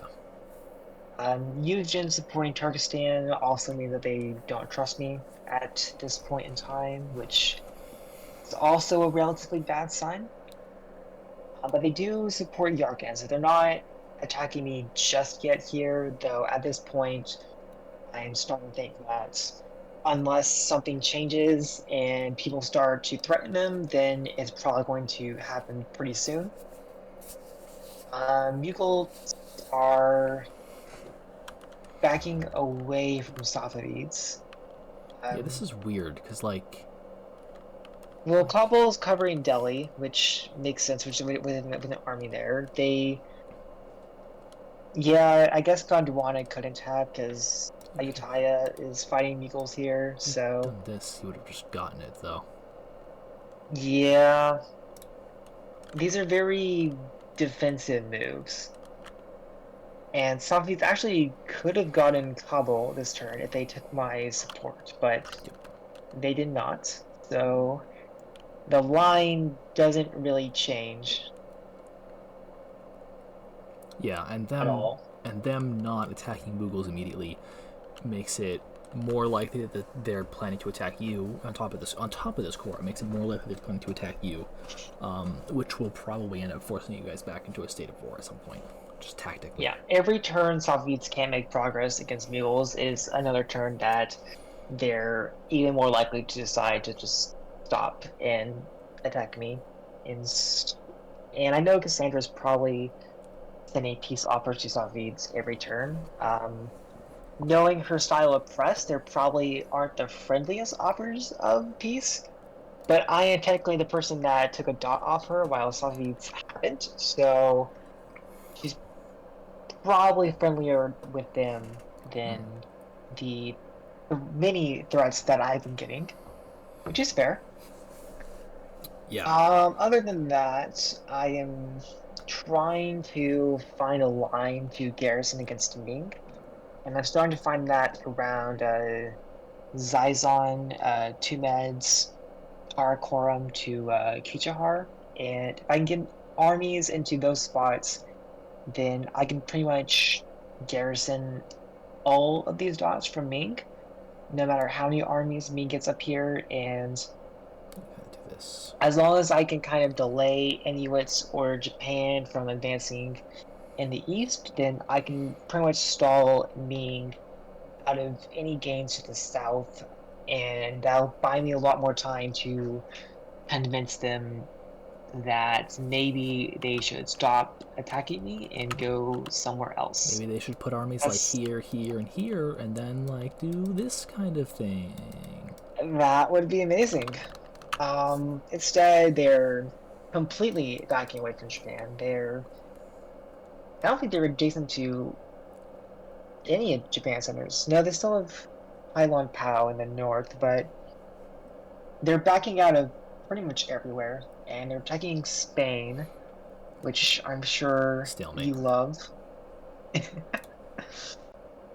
I like Ming fleets, but I like Ming fleets when they attack Tokugawa. You like Ming fleets not down here, but you like Ming fleets like here and here and here. Yeah, those are the fleets that I want to see here, but today is not that day. Yep. So hopefully Inuits make peace here and the east can kind of get to a point where I can stabilize. Yeah, you can stabilize, you can kind of incentivize Persia to not look at you as a tasty piece of meat.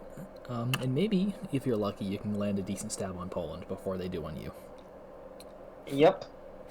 Probably gonna come one of these days from Poland, but we are delaying that stab as long as possible. And unfortunately, Austria is getting the brunt of Poland's armies right Yep. now. Although Poland is not getting anything out of it. He actually lost the dot to them.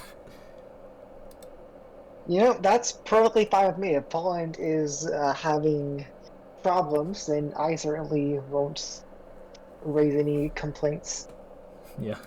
No complaints, Your Honor. No objections. Alright, so onwards we go to the builds, which look bad for me at least. You get a build, I can see that. I don't get a build. I disband Tuscany, because this is just an army that's at a position, not helpful. I don't need it. Yeah. And I disband the fleet in Beira because I'm just going to give it to Ageron. He's been a decent friend. And I'm liquidating my presence in South Africa regardless. So like maybe I can get Fort Dauphine this year. That's my hope, and then that this unit is self-sustaining. If I can't, this unit's just going to be disbanded when I inevitably lose some dots elsewhere. Also, the tactics here did lead to me losing Hispaniola, and so now these two, Puerto Rico and Barbuda, are just dead in the water. There's nothing to be done. With only 2 units almost fully surrounded, there's just no tactical wizardry that I'm going to be able to pull to keep either of those dots this year. Which is unfortunate, but such is life. Yeah, you gotta survive where you can. Yep. Up in Laptop C, we see some very favorable things happen. Would you look at that? Inuits have disbanded everything near me. Yep. Which is obviously something I want to see. That means that I can't.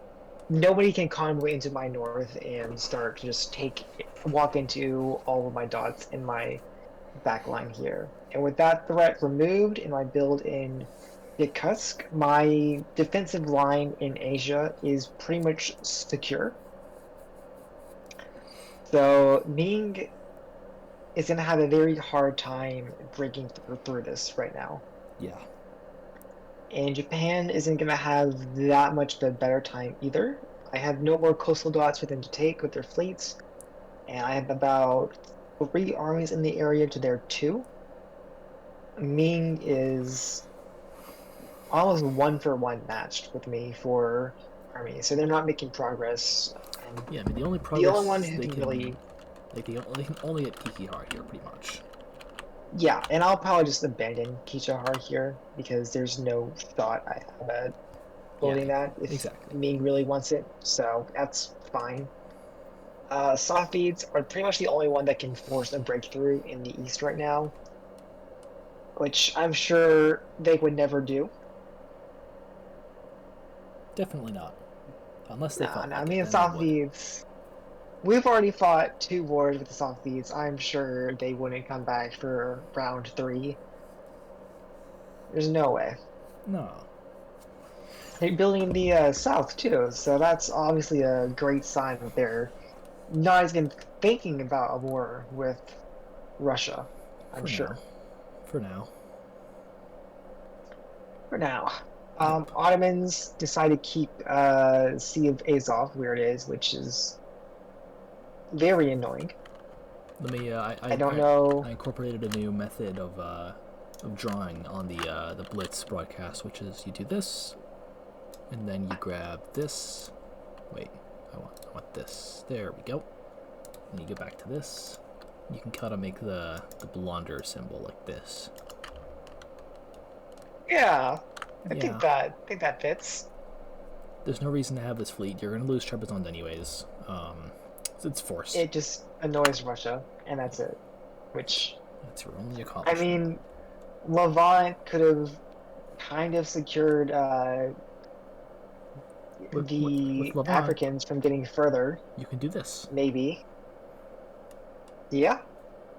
You could have done something. I don't know what the plan with that Black Sea fleet is going to be. There are options. There are no options for Black Sea Fleet. It just kind of sits there and withers on the vine. No. You would think that after Safavids invaded Ottomans, the Ottomans would be willing to do what they could to get a peace with me, but unfortunately, that is not the case here. Ah, well, their loss. Well, and yours, so, We're both suffering. Yep. Onwards we go. There's not much more going on in the French position at this point. For now, it's just me delaying the inevitable. Delay, delay, delay.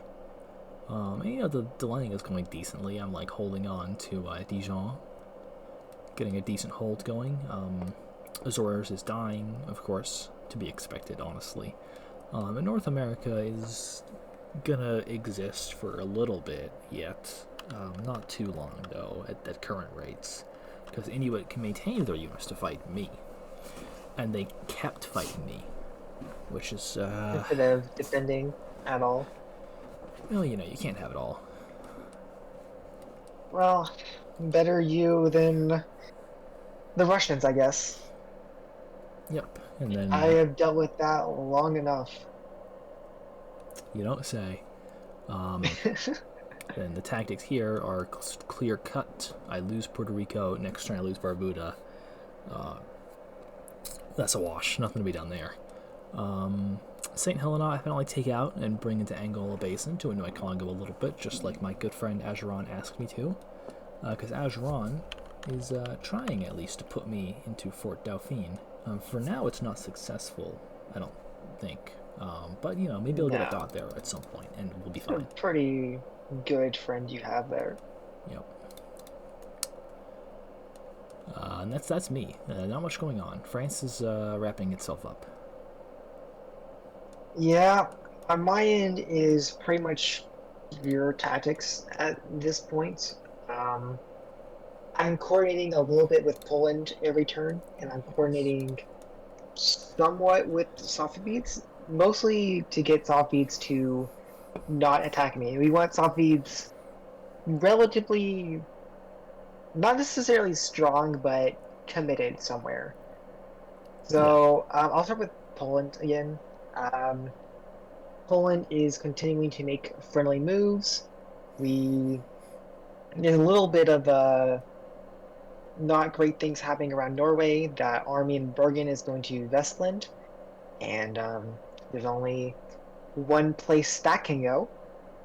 Yeah. I'm not really sure why, because I just moved back to Trondheim if he tries to dot it, and obviously I'm going to make that move. There's not really anything else for that army to do.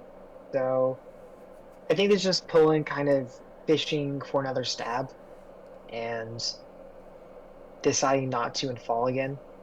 Foreshadowing, I guess. But we're still working pretty well against Ottomans. He's supporting me into Constantinople, which doesn't go through, but he does force Banat. So Banat's going to retreat to Sarajevo, probably. So we're making progress there.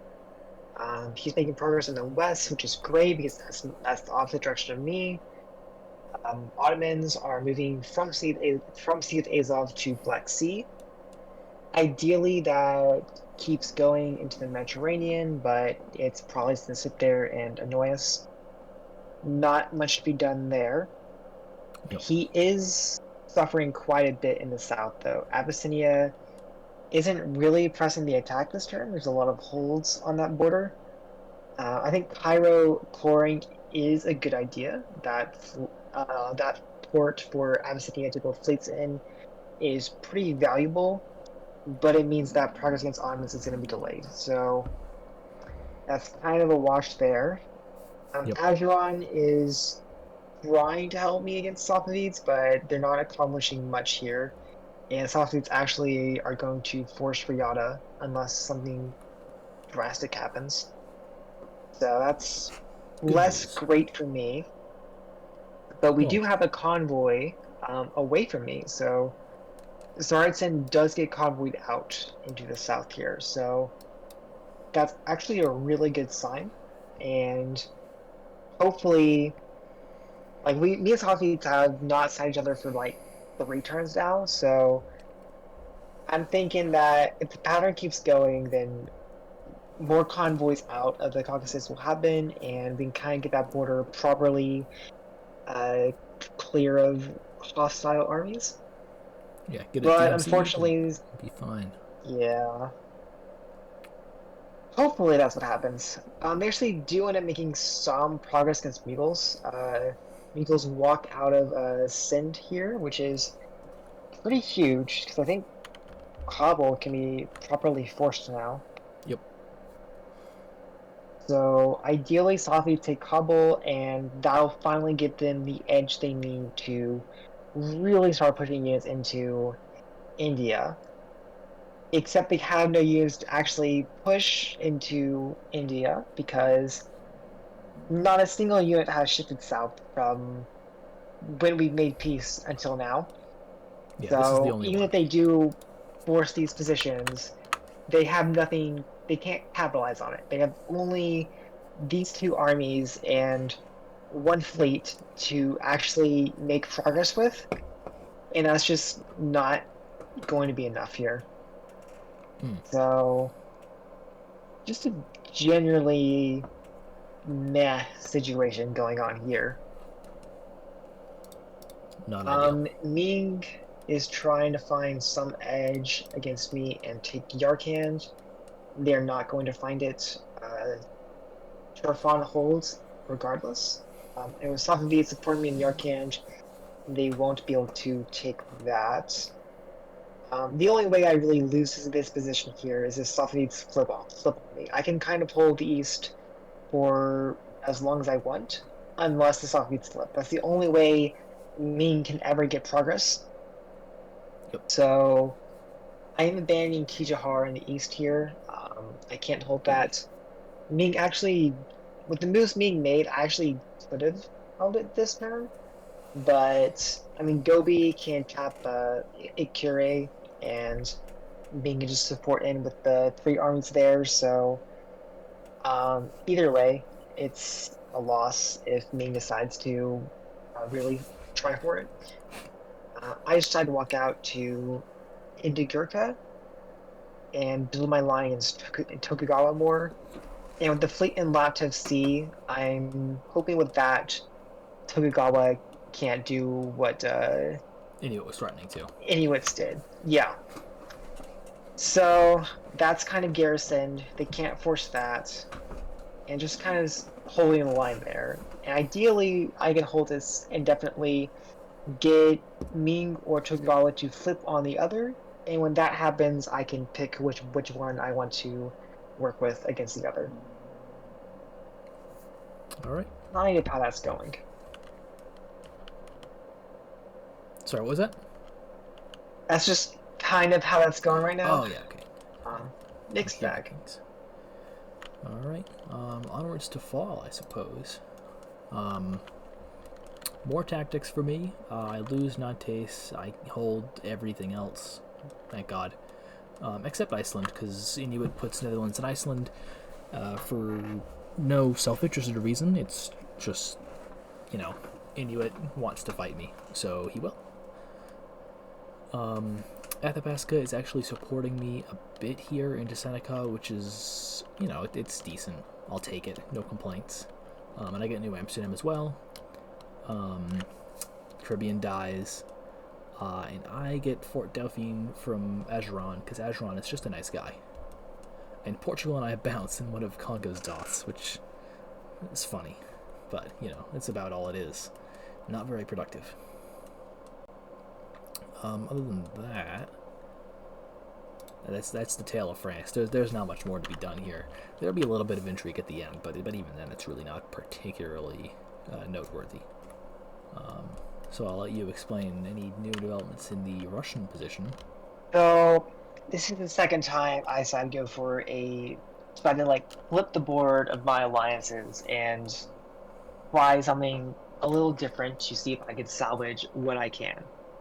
So I decided to stab Poland here, which I personally thought this would go fine.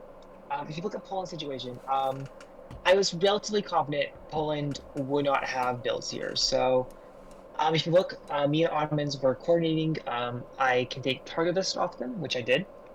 So Ottomans offered to support me in there, and that was guaranteed with the moves that me and Poland worked on. So they're losing that. They're losing Utrecht in the Netherlands. So that's -2 for them so far. They're not gaining anything else in Europe right now. They're kind of stalled there. They do get Nuremberg. They get Nuremberg.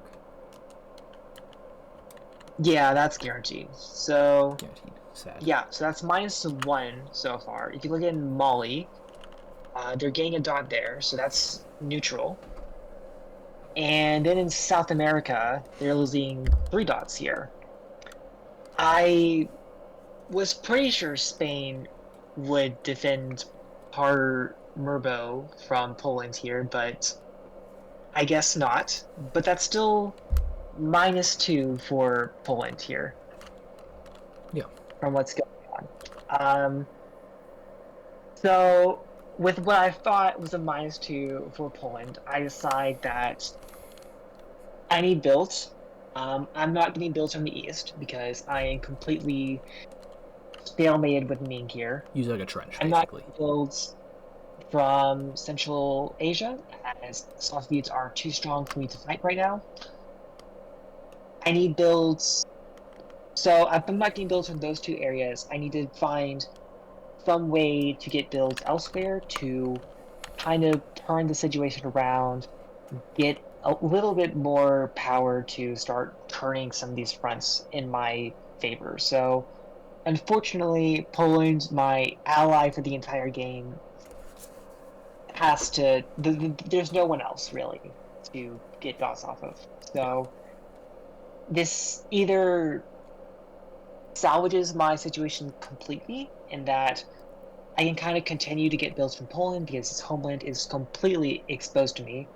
If he's not building, then I can walk into like Narva, like Kiev, and I have builds. I can build like Arcane Gels, go to Stockholm, maybe build in Trondheim, get some dots there. And with the builds from there, I can kind of continue to press the front and west. I can work with Ottomans. I can shore up my Central Asian front here. Because again, the only way I lose in the east is if Safavids decide to turn on me.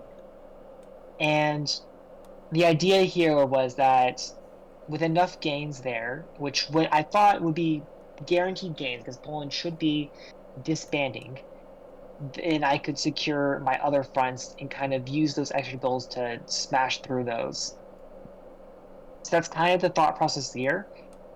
And since I'm finally willing to turn on Poland here, Ottomans, that's the kicker for Ottomans to peace out with me. So me and Ottomans finally agreed to a peace agreement here, and he follows through to his credit.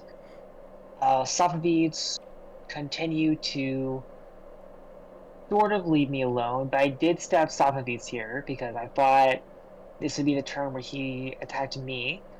So I do attack Turkestan. Unfortunately, that doesn't go through. I'm pretty sure that got leaked to him because I think I told me. I did not tell Meagles, no. I knew Meagles would leak that as soon as I told him. Okay. I told Ottomans about it. I think I told the African powers about it too, but I don't see why they would leak. Because they're actively attacking Safavids. And they were the ones that like really encouraged me to in the first place. So either Safavids like predicted this like completely and I don't know. That just sucks. I don't think somebody leaked it. I don't think Safavids predicted this, actually. I think Safavids made prudent defensive moves, but didn't actually predict any stab, because it's the fleet that went to Kazakh, no convoying army. And if Safavid fleet in Kazakh is not a threat to you, it just means that you can't do anything. I think this was actually... And of course that bounces to Kazakh as well. Yeah, this is actually just prudent defensive work, surprisingly enough. Yeah.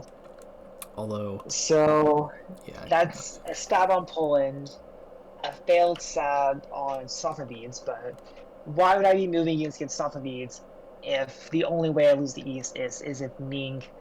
If the only way I lose against Ming is if Safavids attack me, so why am I going to war with the one person that can kind of collapse my entire front? So, I actually sent a huge pitch to Ming here. Um, I sent them a screenshot of our front line at the beginning of the phase, which is completely clustered with so many armies that neither of us is going to break through. And I told them that we could either keep going like this, where neither of us were going to grow, or we could maybe make some progress against Japan and maybe new goals and kind of keep that going into some builds for both of us here. And about, I want to say like 10 minutes before the phase ended, Ming agreed and entered in some moves to attack Japan here. I did offer Ming support into Kabul. I did not. I didn't tell Ming I was going to stab Safavids. There were some negotiations there. Safavids, like Ming approached Safavids at the beginning, asking if they wanted to attack me. Safavids did something similar with Ming, but both wanted the other to give them Kabul, if I'm remembering right, and neither was willing to give that up. Especially because they thought I was going to support them into Kabul, so they thought that they were going to secure it. And Funny how that works. yeah, so I tried to test out Soviets here and it didn't really work. And Ming is also pretty unhappy with me because I didn't do the moves I said they would. Ajuran is pretty unhappy because I told Ajuran I would support Kabul to make sure Mughals didn't lose it and Mughals continued to fight Soviets here. That was my initial plan for the phase.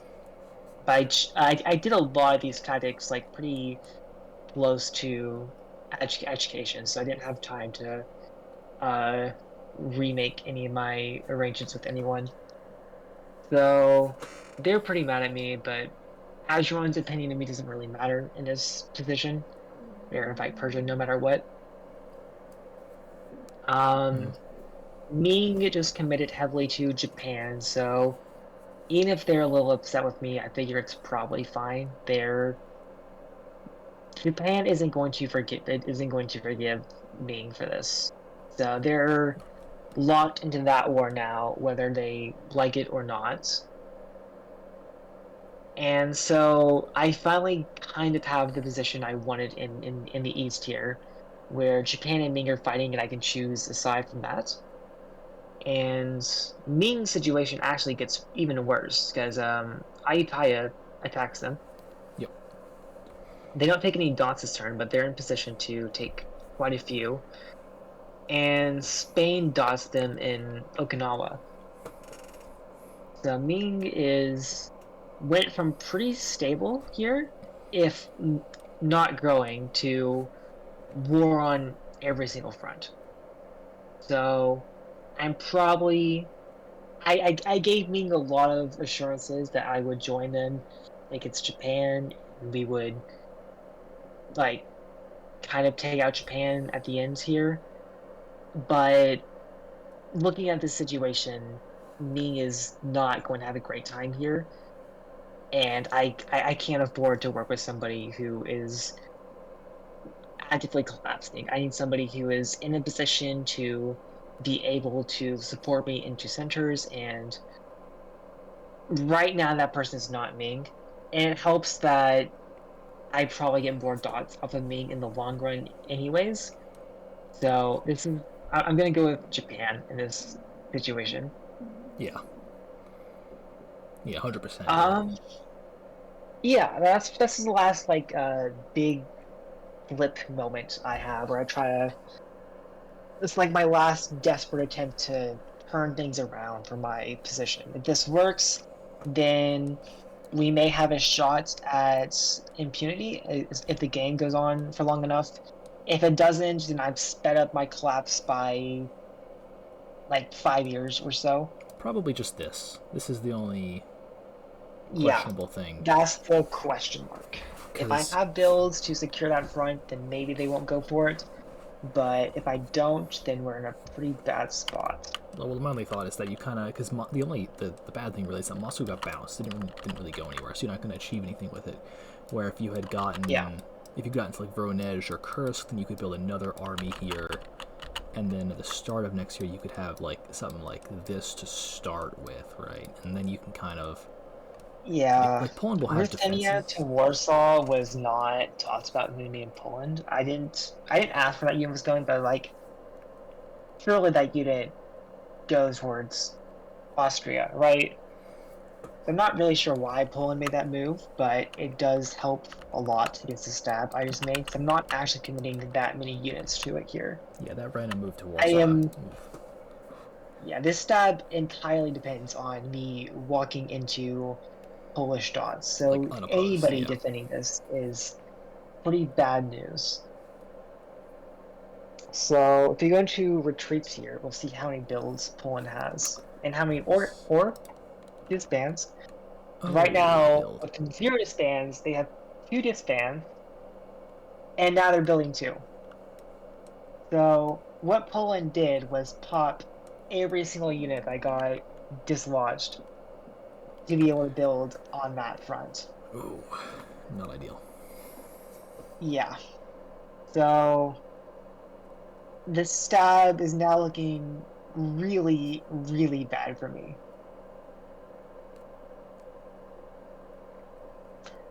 I, this just kills me, right? There's not anything I can do. Poland having these builds means that I just lose.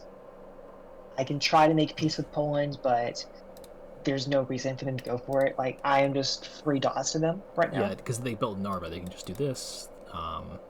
They can secure Vilno by doing this and getting like bounces here. They can Yeah, take Targoviste. It's bad. yeah. Instead of being able to walk into Polish dots, Poland is walking into my dots. Kind of the opposite situation that I wanted, but it is what it is. Safavid surprisingly builds armies in the south here. We kind of had some. We were making like the noises to make peace here. Like they were like, "Oh, I'll forgive Turkestan and we'll be fine." And nice stab on Poland, but yeah, I don't expect it to really go anywhere at this point. But obviously, I'm saying what I can to maybe get peace still going. I don't actually have any builds myself either, which just makes this so much worse. I was kind of relying on getting a build from Turkestan to build something on one of my fronts, but that didn't go through, so I am just neutral right now. Yep. So, Well, luckily my position is worse than that. I'm disbanding Bern. I'm disbanding Quebec. And I'm keeping Fort Dauphine because I have a dot down there. And Ageron wanted me to keep it, and Ageron is best friend, my only friend, really. And I guess a little bit of Athapaska, but I don't trust Athapaska at all here. He's self-interested. yeah. I'll work with him, but, you know, it is what it is. Meanwhile, Inuits, getting consumed, building right here. Funny. Other than that, there's not too much notable going on. Oh yeah, Ming builds an army in Kunming and an army in Hainan instead of like a fleet here at least. So Ayatai is gonna have a hard time getting things off of that. Yeah, but Ming will have a very hard time dealing with like this and this.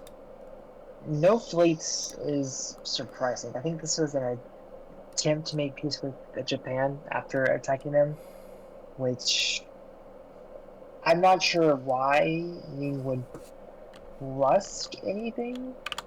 Would trust Japan accepting any peace deals, but Press X to I guess it's a pretty desperate situation, so yeah, do what you can. Yep.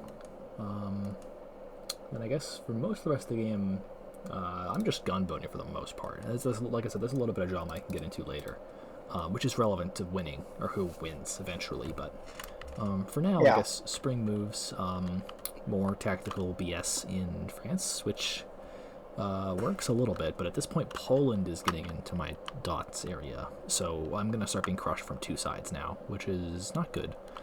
Portugal does this convoy, it's supported by Spain. I couldn't have stopped it if I wanted to.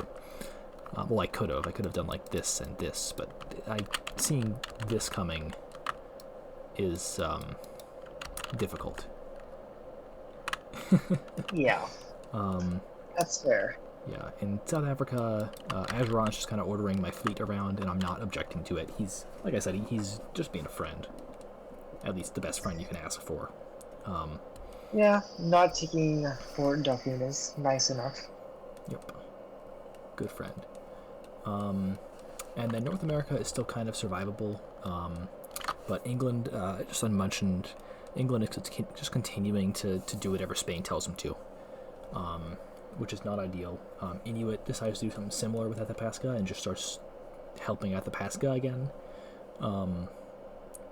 For what reason, I'm not sure. I'd expect a player to have some backbone here and be like, no, you just ruined my game. I'm not going to help you to victory. But it's kind of ruined their own game with committing half their units to take a single dot. This is true, but I still don't to think be fair.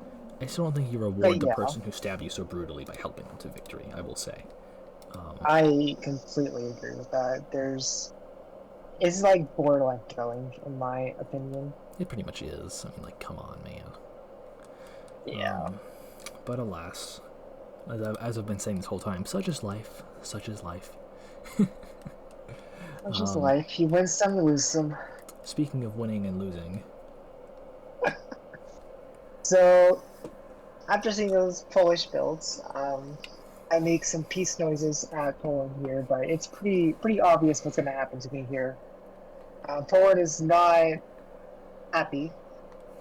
So my turns from here on out are pretty much going to be reduced to some tactics with the Ottomans at kind of the last day to somewhat against Poland here, and that's pretty much it. I am gunboating kind of everywhere else. I'm talking a little bit to Japan because I am signed with Japan against the main here. So I'm kind of talking to Japan and Ottomans, and that's pretty much everyone that I'm talking to. I'm talking a little bit to Dutch at this point because Dutch is interested in fighting Poland. Considering Poland is in Kent and near all Dutch's home centers. Yep. But Dutch can't really do a whole lot to me. There's like a little bit of a Dutch Inuit coalition against Poland here, and that'll continue to be a thing, but we don't have the fleet power to really contest Poland. Once these Baltic fleets break out into the North Sea, it's really, really difficult to dislodge this position. Yeah. And with Poland and North Sea, Bergen, Wadden Sea, it's going to be insanely difficult to dislodge this, and we just don't have the fleet power. I mean, Dutch isn't even supporting any Inuits into North Sea. They get in despite that because they moved out, but I don't know why they would core Edinburgh here. Every fleet is needed for this, and Edinburgh is in a pretty key position to contest the North Sea. So I don't know what's going on with Dutch here, but we're not PKing that heavily. It's just kind of like I'll fight Poland too. And that's kind of it. Yeah, just kind of by default type of thing. Yeah, so I'm moving to kind of force as many coin flips as I can. I'm moving Novgorod to Pskov to force a coin flip between Helsingfors and Narva. If I win that, I can go neutral, which isn't great, but it's something. Best you can get, so, you take it. Yeah. Me and Ottomans are working together. This convoy from Trebizond to Ochkiv is completely agreed upon. The goal is to get that Ottoman unit into Jassy, which I'm pretty sure we have guaranteed right now. I think so, yeah. Yeah, I can type Kiev, so that'll go through, and they'll move out of Ochkiv. So it makes the borders really awkward, but I trust the Ottoman player at this point. He's been pretty honest with me the entire game, despite the constant war. He's never once tried to lie to me to gain an advantage, even when we were actively at war with each other. So I do respect that. I do kind of trust his word. So we're working as well as we can against Poland. This is not a situation where we're really in a great spot, but we're doing what we can. Safavids are counterattacking, and not a whole lot I can do there. He's forcing Kazakh. Kind of surprised Astracon's shot chase support held, but I guess I could have supported to Astracon this turn, so that's makes sense. Oh, sorry. He doesn't get any dots off me this turn, but he probably will eventually with the lack of armies I have. I've kind of vacated my entire defensive line in Central Asia, so he's pretty likely to make some gains, though they'll be next year. Yep. I'm working with Japan against Ming so far. Ming tries to piece out Japan here and attack me, though it's not going to work. I'm still a little cautious around Japan, but he's staying true to his words right now, so I was pointing him to Hailon Pao to kind of give him that front line to fight Ming. I can't really afford to get greedy with gods here in case Japan decides to flip and attack me. And if I take Hailon Pao, I'm cutting him off from a lot of the gains here. I can't afford to have these armies trapped behind my back line, so I kind of have to give them that route to expand from. Yep. But I do take Kichihar, so that's pretty nice. And other than that, I'm kind of support holding because I know Qing is pretty likely to try exactly what they did and make peace with Japan to attack me here. They don't really go for it. They just kind of move around and go for positioning here, which makes sense. But yeah, that's kind of my tactics this turn. That's us, right? The fall is death of France, because I am forced to lose Dijon here, and I can hold Strasbourg, Yeah. Luxembourg, and Paris, but it's just getting more and more bleak from here, guys. There's no Yeah. upward trend. In the Americas, I can. So at this point, I kind of cooperate with Spain a little bit because Spain is like he's at this point Spain is talking to me a little bit more. He's basically saying that he's concerned that Athapasca will manage to solo. Now, I don't buy this for a second because Spain is in the lead this whole time. I don't have the leaderboard up, but consistently for the past few years, Spain has been at number 1 and climbing. And Athapasca has been, 2 or 3 and getting up there. But just based on the front lines down here, these two start fighting. But I don't see any way for Athapasca to really win this game quickly. But Spain offers me to, support the Fort Detroit on the basis of Athapasca being threatening. So I'm gonna take it because why not, right?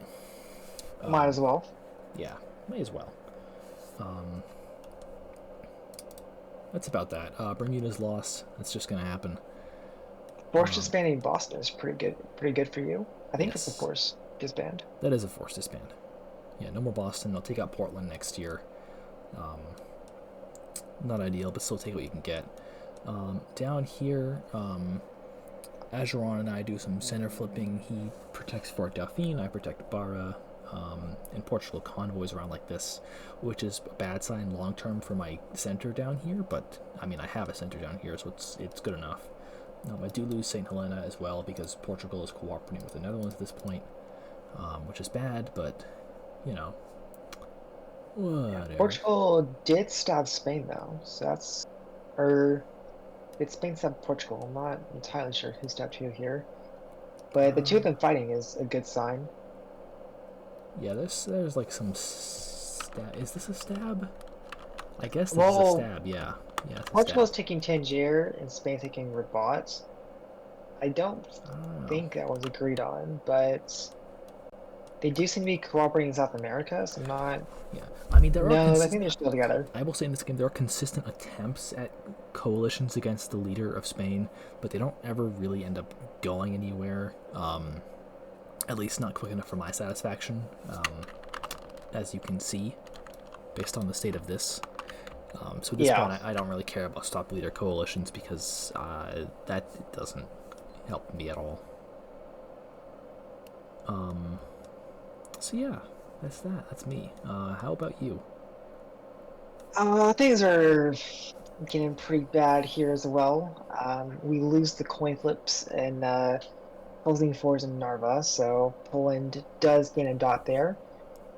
I do decide to go to Stockholm instead of defending Trondheim, which I think was the right choice because now I can kind of get Gothenburg and maybe sneak into Copenhagen. And the idea here is to kind of like force these North Sea fleets back. So I can force them back. This will give room for Dutch and that one rogue fleet from In Inuits to maybe make some progress there. So that's kind of the idea with going to Stockholm instead of defending Trondheim. mm, And elsewhere, me and Ottomans are working together. Ottomans are taking Jassy. They're not attacking me, which is pretty huge. Um, I'm strike over Kiev, but that was never going to work anyways. It's just kind of a why not type thing. I do leave Moscow. I was pretty sure Astrakhan and Sachi would support each other, and instead they go towards Moscow, so I lose that. And Central Asia, things are stable right now. Nothing gets taken there. So Yarkand. seeing no, Yarkin holds. Oh no, it doesn't No, it hold. doesn't. Yeah. Okay. So that's forced to ban. That's forced to ban. So it shouldn't impact my builds, though that's still bad. Me and Safi cooperating is not great for me. It's that Or one none of thing. this is great for me. All of this is bad, but to varying degrees of how bad it is. Yep. I am generally sending my fleets back towards the west to. I can't make progress in Japan either way. I'm working with Japan right now, but I don't see a point in sending fleets that direction. So I'm going towards Norway with those fleets because Poland is relatively weak there, or at least weaker than Japan is. So I'll try to do something there.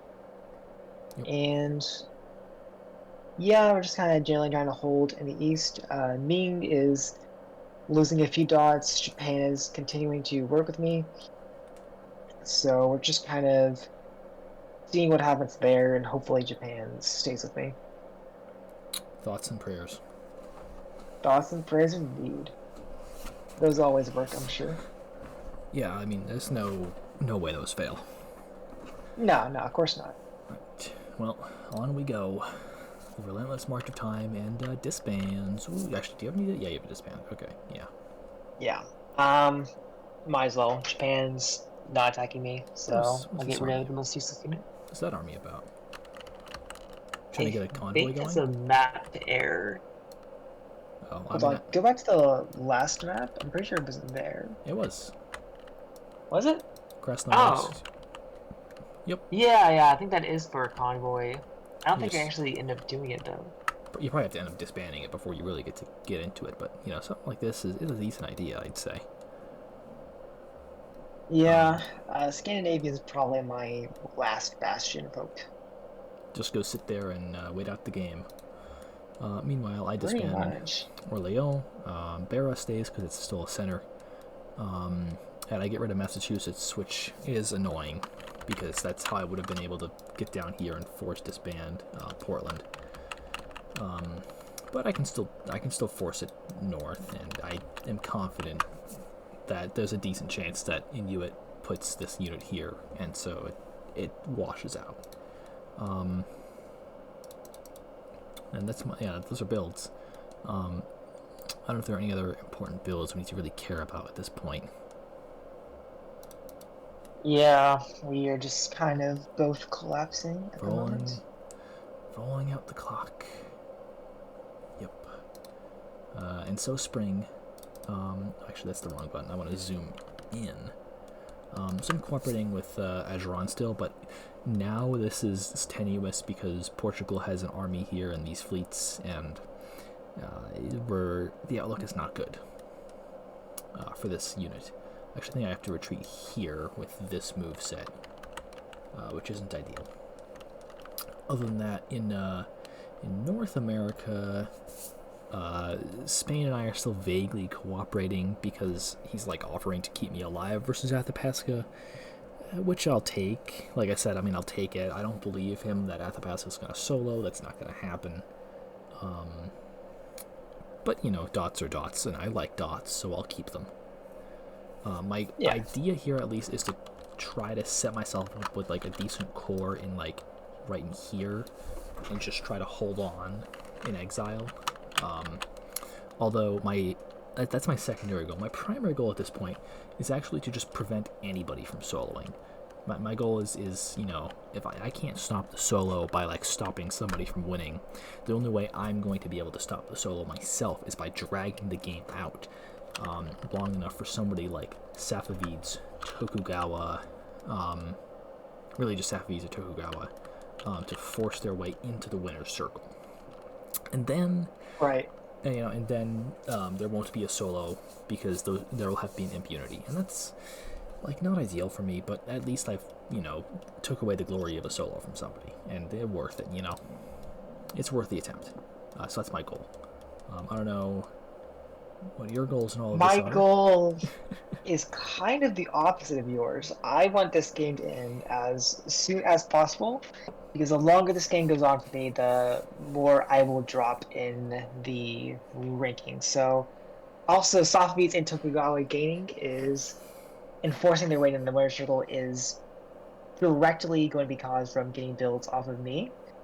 Softbeats, the way Softbeats or Tokugawa will force their way into the impunity is going to be through attacking me. So I'm kind of trying to not prevent that outcome, because they are going to attack me, but make it as hard for them as possible.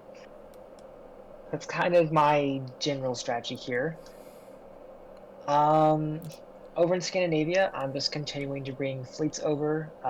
Poland abandoned the North Sea here, which I think was a huge tactical misplay. Once you're in the North Sea, you're in. And Poland left that, so we actually do have a pretty unique opportunity here. I actually go to Scania here instead of Gothenburg, because I want to force Kiel to cover Copenhagen, which ideally will let Inuit grab Kiel or Bremen, and we can kind of get dots that way. Dutch are trying to get their way in, but with me in Norwegian Sea, them in Wadden Sea and North Sea, we can force Bergen this turn. And even if I tap Bergen here, they can take Skagerrak. And once they're in Skagerrak, that's a lot of power they have over this position. Because you go like that. Yeah, Poland, it'll be interesting. It'll be hard to force your way. You gotta have the same thing with Copenhagen. It's hard to like force your way past Copenhagen. There's another choke point there. But even with Skagerrak, like, Poland's in a relatively rough spot with the fleets here. Yeah, you're just causing chaos, basically. Yeah. Chaos for Poland is good for me. And the longer my rogue army can stay alive, the more chaos it can cause. A worthwhile endeavor. Over... pretty much. Over west, we're still kind of trying to do what we can here. I'm supporting armaments into Kyiv. Oh, sorry. I do this because I want to keep my armies in place to force Moscow next turn and fall. I don't force Moscow this turn immediately because I can do this. I can probably... I can force Moscow whenever I want this year. I think it's more prioritizing to get Ottomans into position for Poland than it is for me to force Moscow, because I can do it either this turn or in fall. So I go for it in fall instead here. So we're set to that. That retreat from South East is not going to be fun, but forcing Moscow is just generally a good idea for me here. Yeah. Ottomans did finally get rid of the Black Sea Fleet last winter, which is way too late than I would have liked, but it's nice. I mean, at this point, you'd want them to keep it just to annoy these three centers, honestly. Yeah, but they keep it. It's also two centers they can potentially throw it on me if they flip on me. It's kind of it's a double-edged sword. Yeah, I've had that play used against me way too many times to fully trust it. I know the feeling. Oof. Elsewhere, we are defending where we can. Ming grabs Turfan. I did not make the proper moves to defend it anyways. That's kind of fine. Um, Safavid stabs Ming for Yarkand, which is interesting. And they lose He Kabul. doesn't. That was inevitable, though. I think that was agreed upon with Mughals seeing these moves. Mughals are completely backing off of Safavids. This is a hot potato Look right at here. this. Yeah. Yarkand and Kabul have been the source of a lot of just disagreements this game. Such centers are not worth the hassle. No, they are not. I learned that the hard way. I think both times I went against Mughals at Safavid's request, it was for the Yarkand, and it ended up badly both times. Yeah. Always fun to see. Ah, well. Yeah. Me and Japan are continuing to work together here. We're coordinating a little bit, but it's really just like these three armies. I did kind of blunder the tactics against Ming this turn. They get into Ikure, Turfan. I have the armies to kind of still make this position manageable, and they shouldn't really get a whole lot off of this, but it's not a great sign because I can't really gain anything off Ming like this, so Ming is kind of throwing everything they have against me instead of Japan, which means that I'm just not gonna have a great time. But such is life. Yep. That's The hand we're that's dealt. my tactics. But you're just gunboating, pretty much. Yep. Well, that's spring, so I guess we go to fall and we get to see a lot of fun happen. Yep. Because yeah, I get to have dots. I'm so special. Dots are fun. Yep, I'm working with Spain now because, like yeah, this is just continuing. Dots, I like dots. I unfortunately do not get my dot in South Africa. Despite the attempts of Ajuran, I get nothing. It is sad. That's unfortunate. And Your Ming, European position looks done for too. oh yeah, this is dissolved. I mean, I get. So the funny thing is, I do get Paris because I had an army in Liège, and Portugal agreed as a kind of meme to support me in. So I mean, I take a dot off Poland for you. Look at me, best Russian ally. Thank you very much. If you get like a time machine and do that like 3 years earlier, it would be a little bit more appreciated. I think there would be other problems if I had to kick Poland out of Paris 3 years earlier. There might have been other problems. Sure, it'll be fine. No downsides at all. You know, any dots taken off Poland are good for me, but I'm not sure how much it'll matter at this point. I mean, it's going kind of alright. No, but like the guesses in Scandinavia are just all wrong because like you do Yeah, this, but then Kiel doesn't get taken, and then you don't get this, and then Poland was a madman here. I don't know how I don't know why I didn't take Gothenburg this turn. That's an interesting choice. force Copenhagen. I mean, like strategically forcing Copenhagen's better, but like self-interest. Yeah, I guess I do lose Gothenburg anyways, but still feels bad. But yeah, you made it in Stockholm with Lost. I do get Wilno, which is pretty nice. I actually don't take it back in Moscow this turn. And I couldn't have seen the moves here. So that's fun. So Moscow will remain Persian for the time being. A long time. Me and Ottomans are trying to coordinate, but he loses the guess with the Warsaw and Krakow, so that's just Poland continuing to win guesses against us. Yep.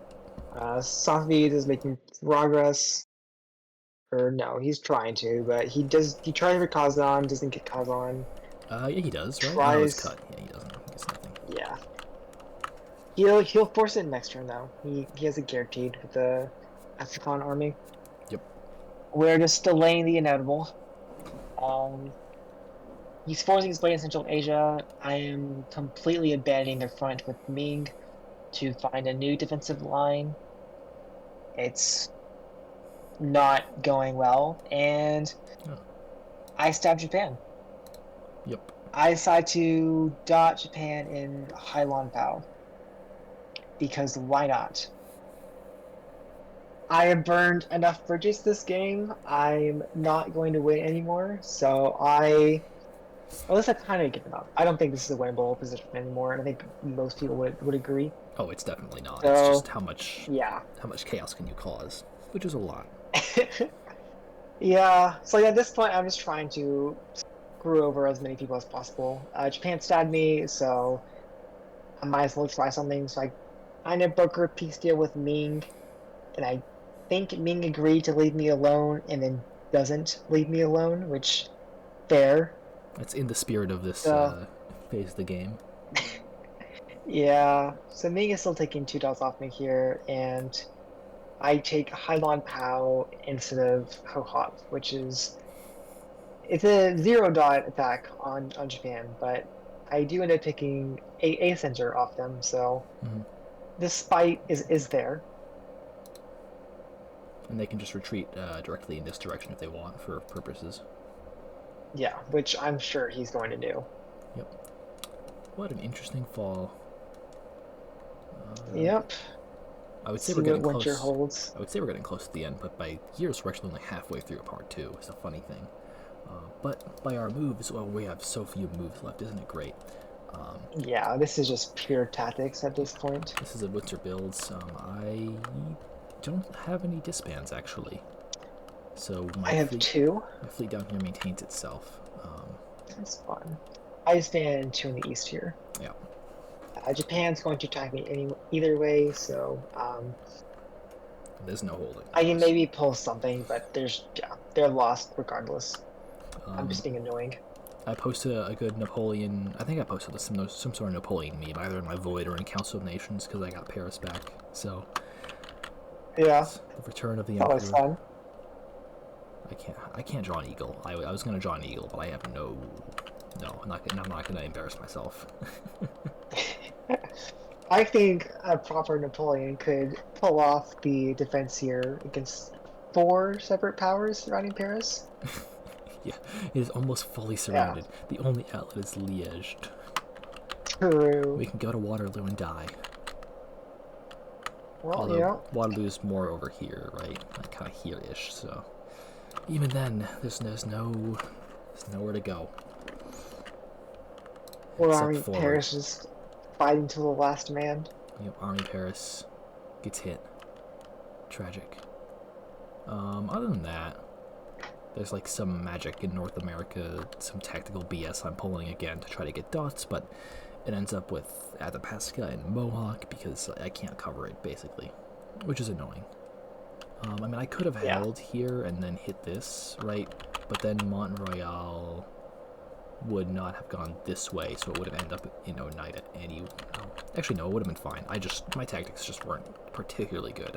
I thought Fort Detroit was going to be hit like this or like this, so I didn't think there was a point to using it that way. But there was.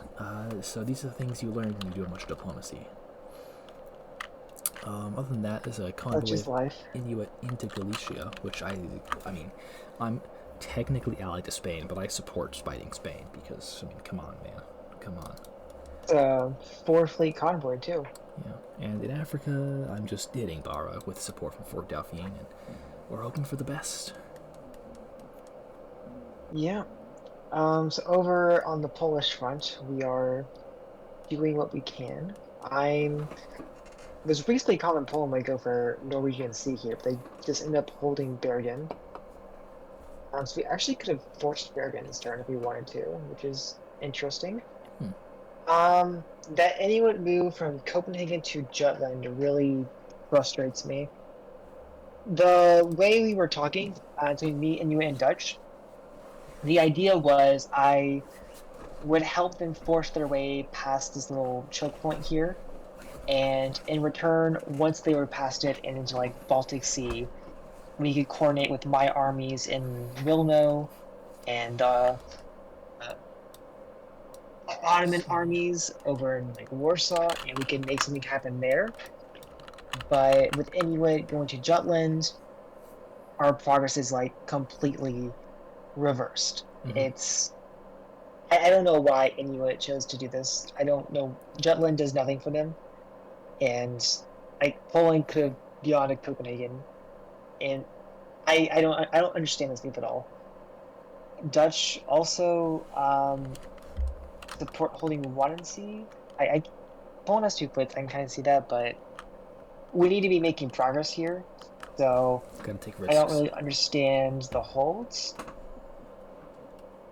So that's just kind of frustrating to see because I did kind of give up Gothenburg with as the Scandinavian unit in the hopes that they would get to Baltic Sea faster, and now they're going the opposite direction. It's So I'm too kind of just left alone. Copenhagen is too warm for the Inuits. That's why they decided to go to Spain instead. Makes total sense. I can see the logic. I'm sure. Yep. Other than that, I'm coordinating less and less with the Ottomans every turn. I am pretty much diverting all my armies to fighting Safavids now, and I have the one unit in Wilno that's cooperating with the Ottomans, and that's pretty much it. I'm just hoping they don't decide to dot me for a Targetist and Ochakiv, which they don't, to my surprise. They don't I yet. do end up forcing Moscow this turn, and Novgorod is a triple balance, so at least Safavids and Poland aren't working together, so that's some kind of silver lining in this mess. It's really the bronze lining. Yeah, and with that retreat, they can force Archangels as well. They just walk in, Just go that so way. it's not even all that good for me. Actually, no, they can't. Right? Oh, they can. Yeah, because... Yeah, Yeah. that's fun. No, I don't think that's any progress in Central Asia. Well, Safi makes progress. They go to Kazan, Well, but they get here, but they don't get Kazakh here. stays empty. Yeah, Yeah. so it's whatever. Ming is not cooperating in Asia, and Japan is reasonably upset with us and starts attacking, which makes sense. So, kind of just losing everywhere, but that's expected. And we'll continue with the downfall of the empires in fall. Yep. Yeah, I guess we can start with you for once. I don't know if Yeah, it's... just a continuation here. I do get into Westland, Poland. Support holds Trondheim, which makes sense. So in this position, I actually force my way into Bergen, which is a dot, the only dot I can probably take. So that's something. Novgorod is surprisingly fine. Safi forces it into all the positions he reasonably can. Ottomans continue to be great friends, so actually hold Wilno somehow. Uh, Ming continues to attack, which he takes Kijahar, Japan takes Taiwan Pao, and my armies are just scattered in the winds, retreating to wherever they can. Yep. Kind of a continuation of what happened in spring for me. Back to Siberia. Yep. How are things in France? No more Paris. Because Spain really needed a dot. He just really needed it, yeah. Which is what he was telling me. He just like, didn't have enough. Yep, didn't have... I mean, he did lose Madrid, so that's funny. Yeah, he needed a new capital. The Spanish garrison in Madrid immediately draw a nice little castle. It's like imagining like you got kind of this thing going on. You got like the towers on the side and whatever, like this I don't know. It's like a not very good castle, but you can recognize it. Unfortunately, Yeah. unfortunately, Spanish garrison in Madrid was taking their siesta. Usually needed a break from all the hard wars Madrid has been a part of. Yeah, so they were taking a siesta, so they didn't really see it coming, unfortunately. In America, tactics are complicated, but Britain still hates me. That's the crux of it. England is still, after all of this time, the number one thing he's doing in the game is trying to make me die. And I don't particularly care about England, so it's really funny. It's really funny. England's whole life's goal here, and you just kind of ignore it. Because at the start of the game, guess who died immediately? Oh yeah. I mean, I gotta say, I've been kind of liking the Dutch, British Isles. I mean, this is Kind actually of nice. It's a good look. It's a classy. Yeah, I mean, look. Portugal's kind of ruining the whole thing, but you know. But for now, it's been really classy the whole game. It's like, you know, you look at Britain and it's orange, and you're like, oh, you know, in this game, like the colonials actually fought each other, and someone died. That's a classy thing to happen in a game. It means people are trying. They're putting their heart into it, you know? Yeah. You're doing what they can. Mm-hmm. Yep. I guess that's fall, right? Or have you gone over your... Yeah, I know that this is what... We went over this. I'm surprised Dutch didn't support hold London Or is here. this spring? No, it's fall. Okay. That's... Yeah. Huh. Okay. I guess that makes sense to think Portugal's gonna go for Oxford. Interesting. Yeah, yep. I think they're good. Right. Onwards to adjustments, where we have disbands. Wait, do you have disbands? Probably. No, because you disbanded on retreats, I think, so you actually don't have any disbands on your troops. Oh, yeah. And I disbanded Paris, and I got forced disbanded, my fleet in South Africa. So actually, okay, that's not a build, but, you know. Yeah. It's funny, but I didn't actually get the build here. We're relegated to Quebec. Yep. Spain took Paris and then built 3 armies. The Spanish army woke up from their siesta. They decided that they want blood now. Yeah. Oh, someone's here. So yeah. That England army is in for a rude awakening. They're in for an awakening almost as rude as the one the Spanish got from their siesta. Yep. And you gotta make sure Spain can't build if you're gonna do something like sniping Madrid. Sniping the capital to extend the game, yeah.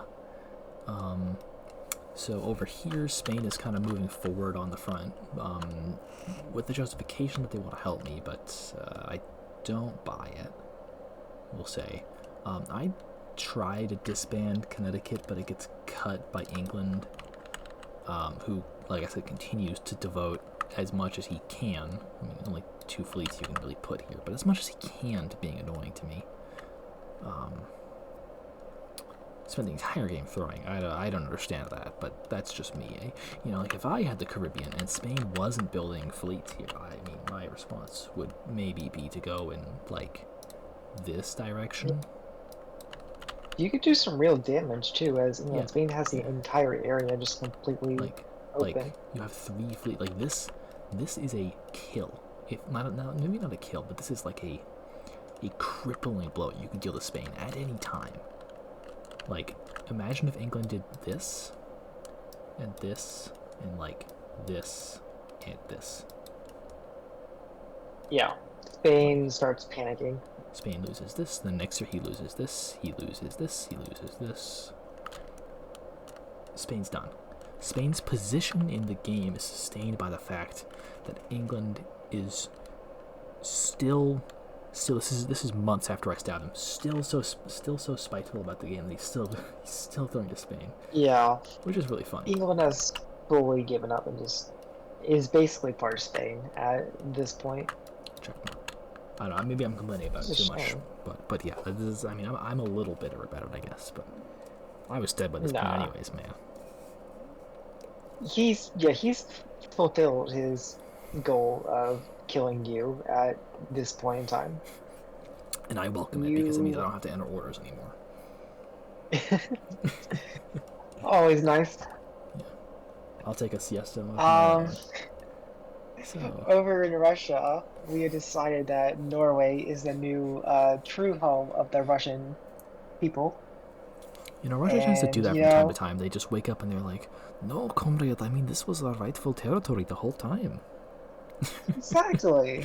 They won't complain. We have a core in Trondheim, so there you go. Whatever happens in Europe and Asia, it won't matter as long as we can reclaim the true home of the Russians. Well, the funny thing is that this fleet So is force disbanded.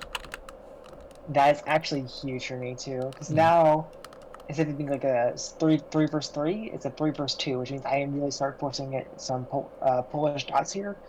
So I get Trondheim and Bergen shouldn't be too hard to Well, take. it'll be a 3v3 because they have this army, and then they'll bring up the fleet around or Ah, something. But it's holdable, at least. yeah.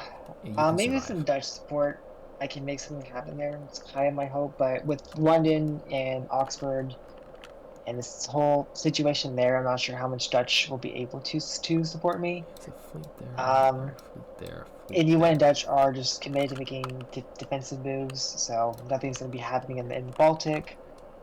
Ottomans are stabbing me this turn. No. No. I don't know why he went to Black Sea here. Probably like something like this idea. Some cooperation with Abyssinia, I'm certain. Yeah, that's probably it. That's interesting, though.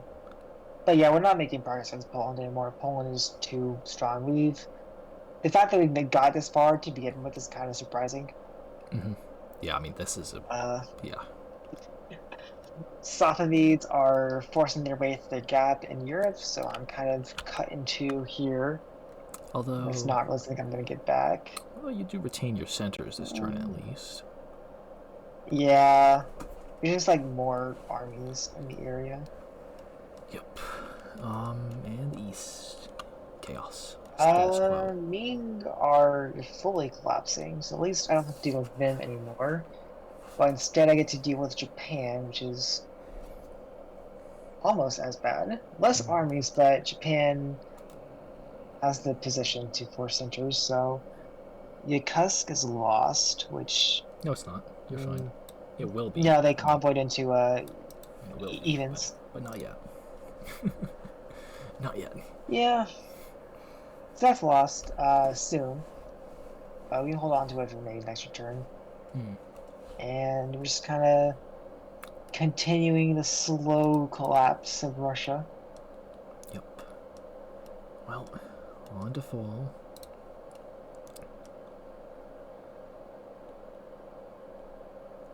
So at this point in my life, I think that Spain... I think this is the time when this happens. I think that Spain is getting close to soloing. Like, I'm not like paying the most attention to other theaters, so it's a lot of like vibes, but I'm like looking around and I'm kind of like, I think Spain could have enough to solo here. So I start to kind of cooperate with Athapaska a bit, both to bring them up because they're the closest competitor in VSCC, but also to make sure Spain doesn't snipe any of my dots. So I come to an agreement with Athapaska that I'm going to exist approximately here with these dots and then maybe these dots, but this is not determined, but at least these three as a frontline bastion against Spain, and that maybe I can get pushed south over time. Now, I don't have any expectations about being pushed south over time. I think that if I end up going south, Athapaska will take my dots, but if Athapaska is taking my dots, then it's probably not going to be them getting a solo, so that's still fine with me. I'm fine as long as it's not a solo. I'm fine, and that's my goal in the game. Yeah. So that's my incentive. So that's what's happening in America. But I'm not telling Spain about this. Spain is not. He doesn't know that I'm messaging. Spain can deal with the coalition on their own. Actually, so this is really funny. I'm gonna try to pull up the graphic after this turn. But I told Spain here that I was going to go to New Amsterdam and grab it. because I thought that Spain, let me see if I can grab the graphic. I'm sorry, I'm sounding incoherent here because I almost forgot until this moment that this is when it happened. But Spain comes very close to soloing, and so I tell Spain that I'm going to New Amsterdam like this because I don't want him to put Maryland in and grab it. I want him to be like, oh, if I go to New Amsterdam, it'll bounce. And then instead I go to Philadelphia because I expect him to try to snipe it using the limited trust we have at this point. Now, if I go and pull up the leaderboard, I'm going to copy and paste this image in, and I will show everybody how close this was.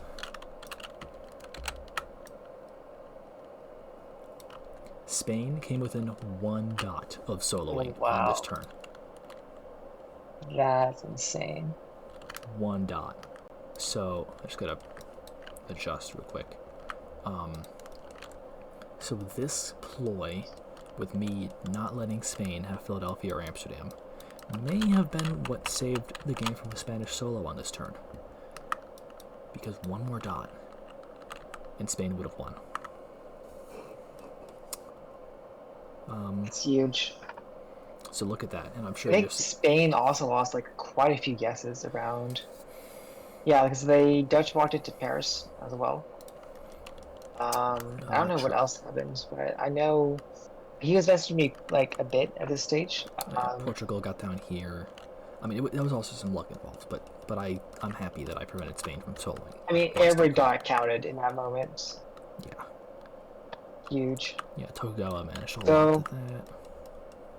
Yeah. At this point, there's absolutely like an anti-Spain coalition forming. Mostly the plan is between Athabasca and Tokugawa to get at least one of them to contest Spain's VSCC and get close enough to block the solo.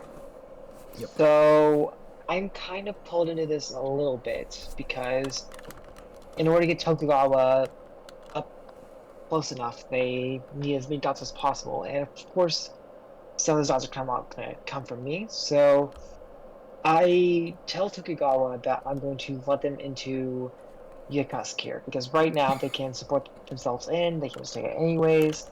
That's what I end up telling them, at least, that I'll let them have it because they can force it anyways, and so they don't have to force it and they can just kind of do something else. And it works, so I get to bounce Yokosuka for free. At this point, I don't really care about if Spain solos or not. I am purely here to delay any gains from Tokugawa or Safavids, and that's it. I exist to be annoying, and that's kind of it.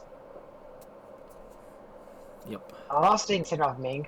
Safavids thought this was the last turn of the game, so we kind of have a deal going where we would clean up the borders and make them pretty at the end of the game here. So he agrees to give me Arkhangelsk and Moscow, and I give him Obdorsk and Verkhoture, and he supports me to Karakorum. So that was kind of our deal, and it's kind of a last turn of the game, why not type thing.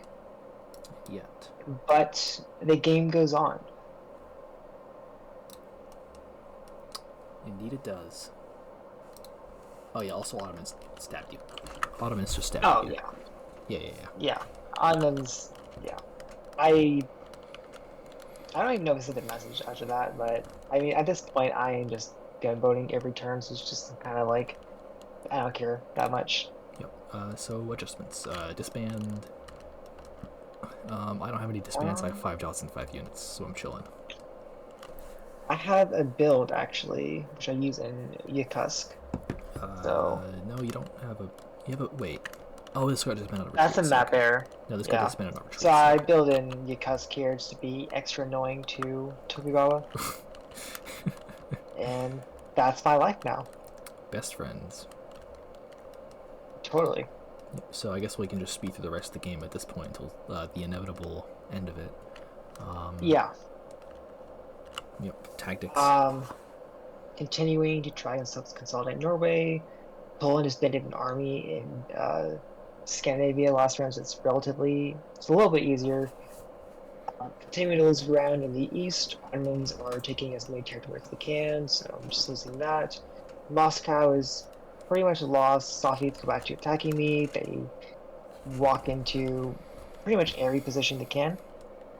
Tokugawa, I maintain the line a little bit, but they're gonna take what they can here. So I'm pretty much losing ground everywhere except Norway here.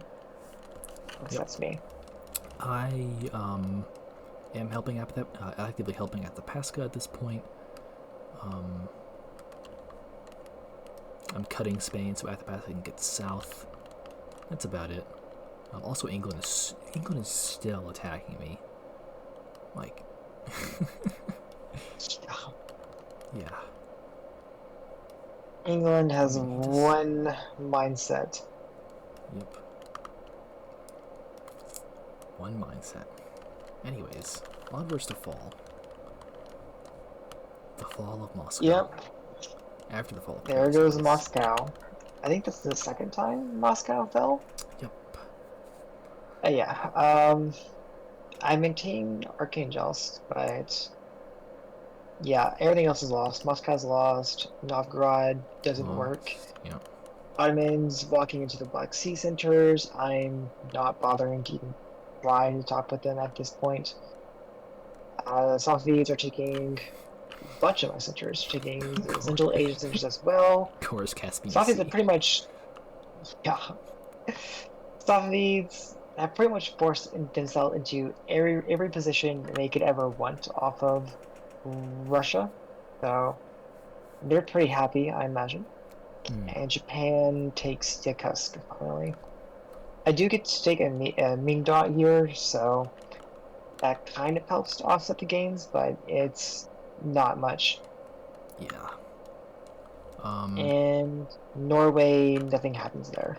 I push Athabasca south, and this is just Spain just giving up on the front.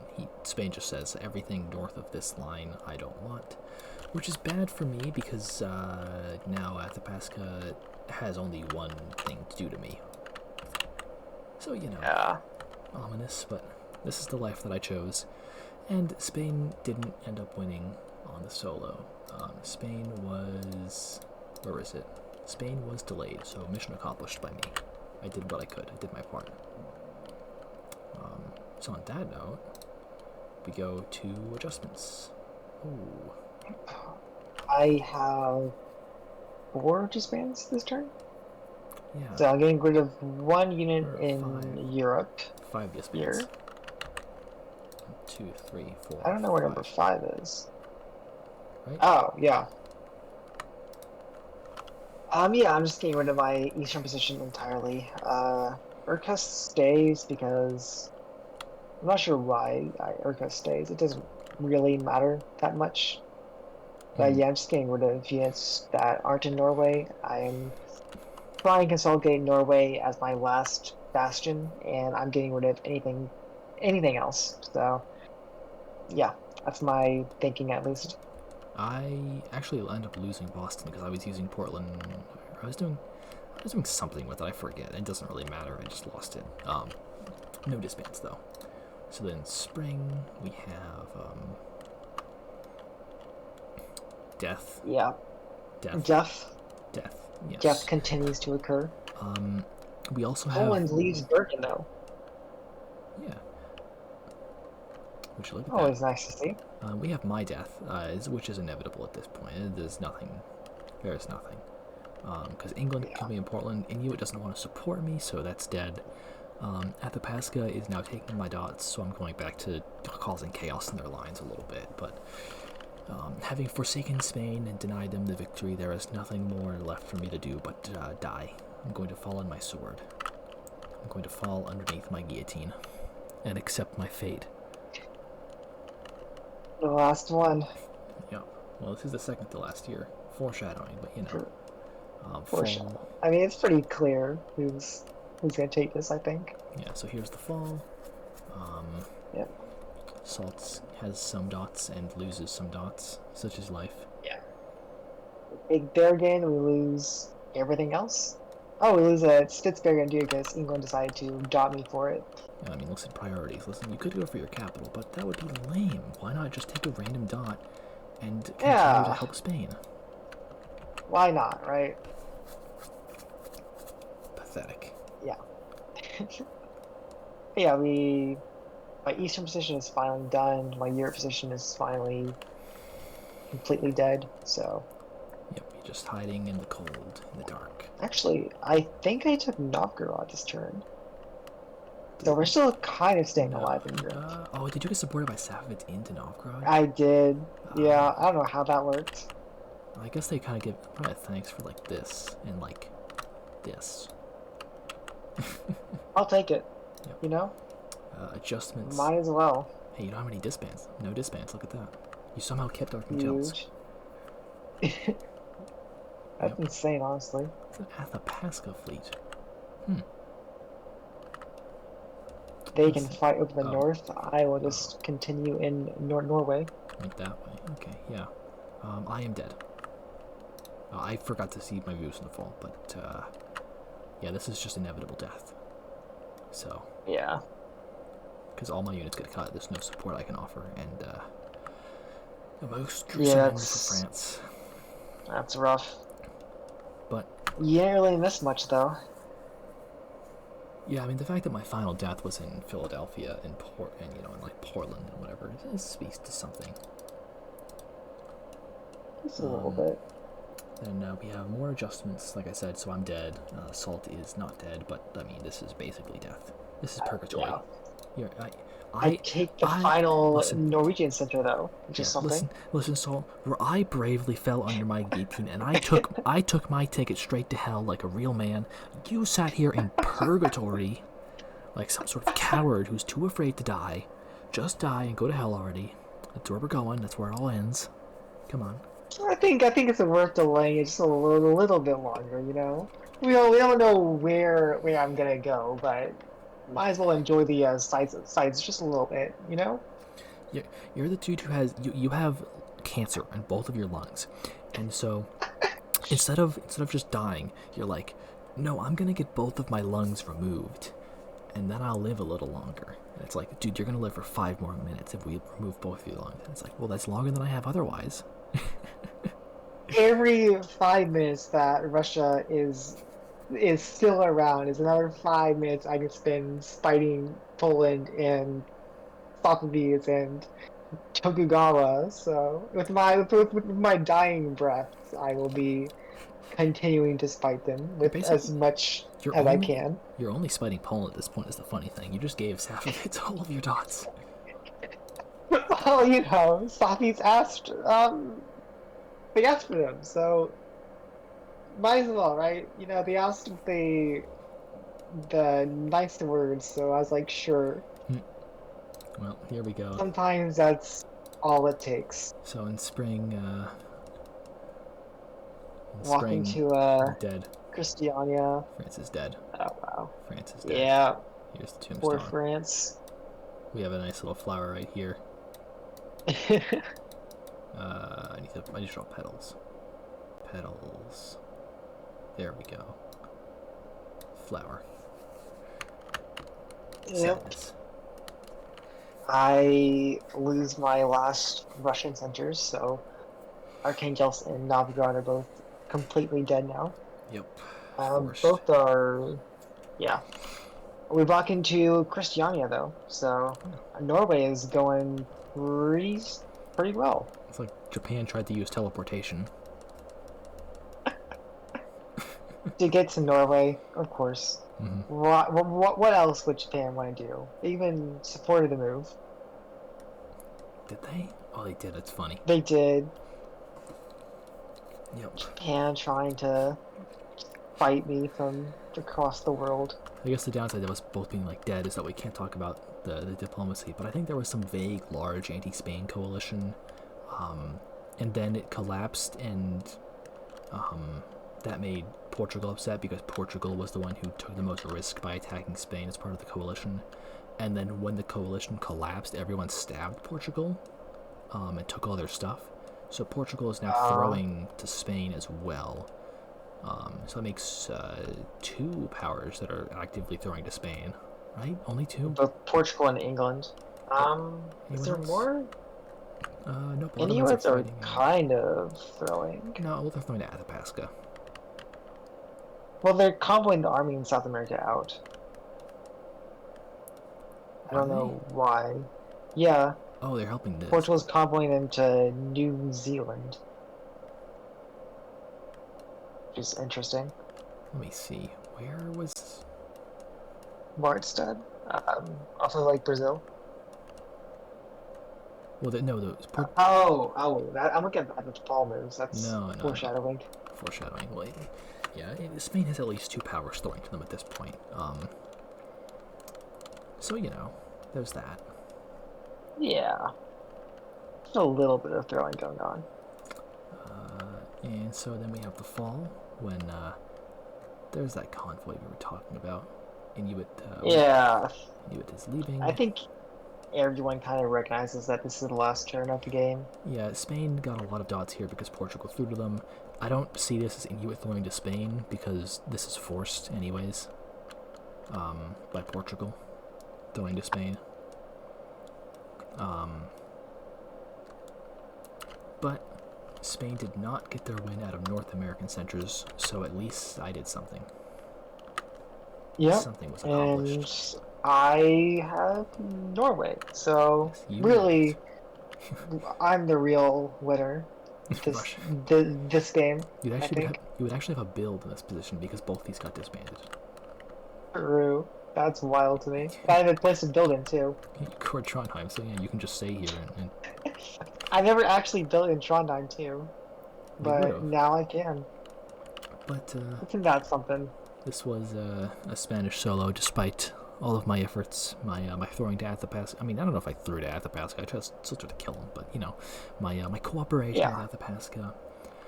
But alas, England and Portugal agreed that Spain should win. Like, look at this, man. Oh my God, this is pathetic. Yeah. I think Spain got 90 centers, was it? Let's see. Something like absurd. Yep. Plus 27 is just insane. Like, come on. Yeah. That's...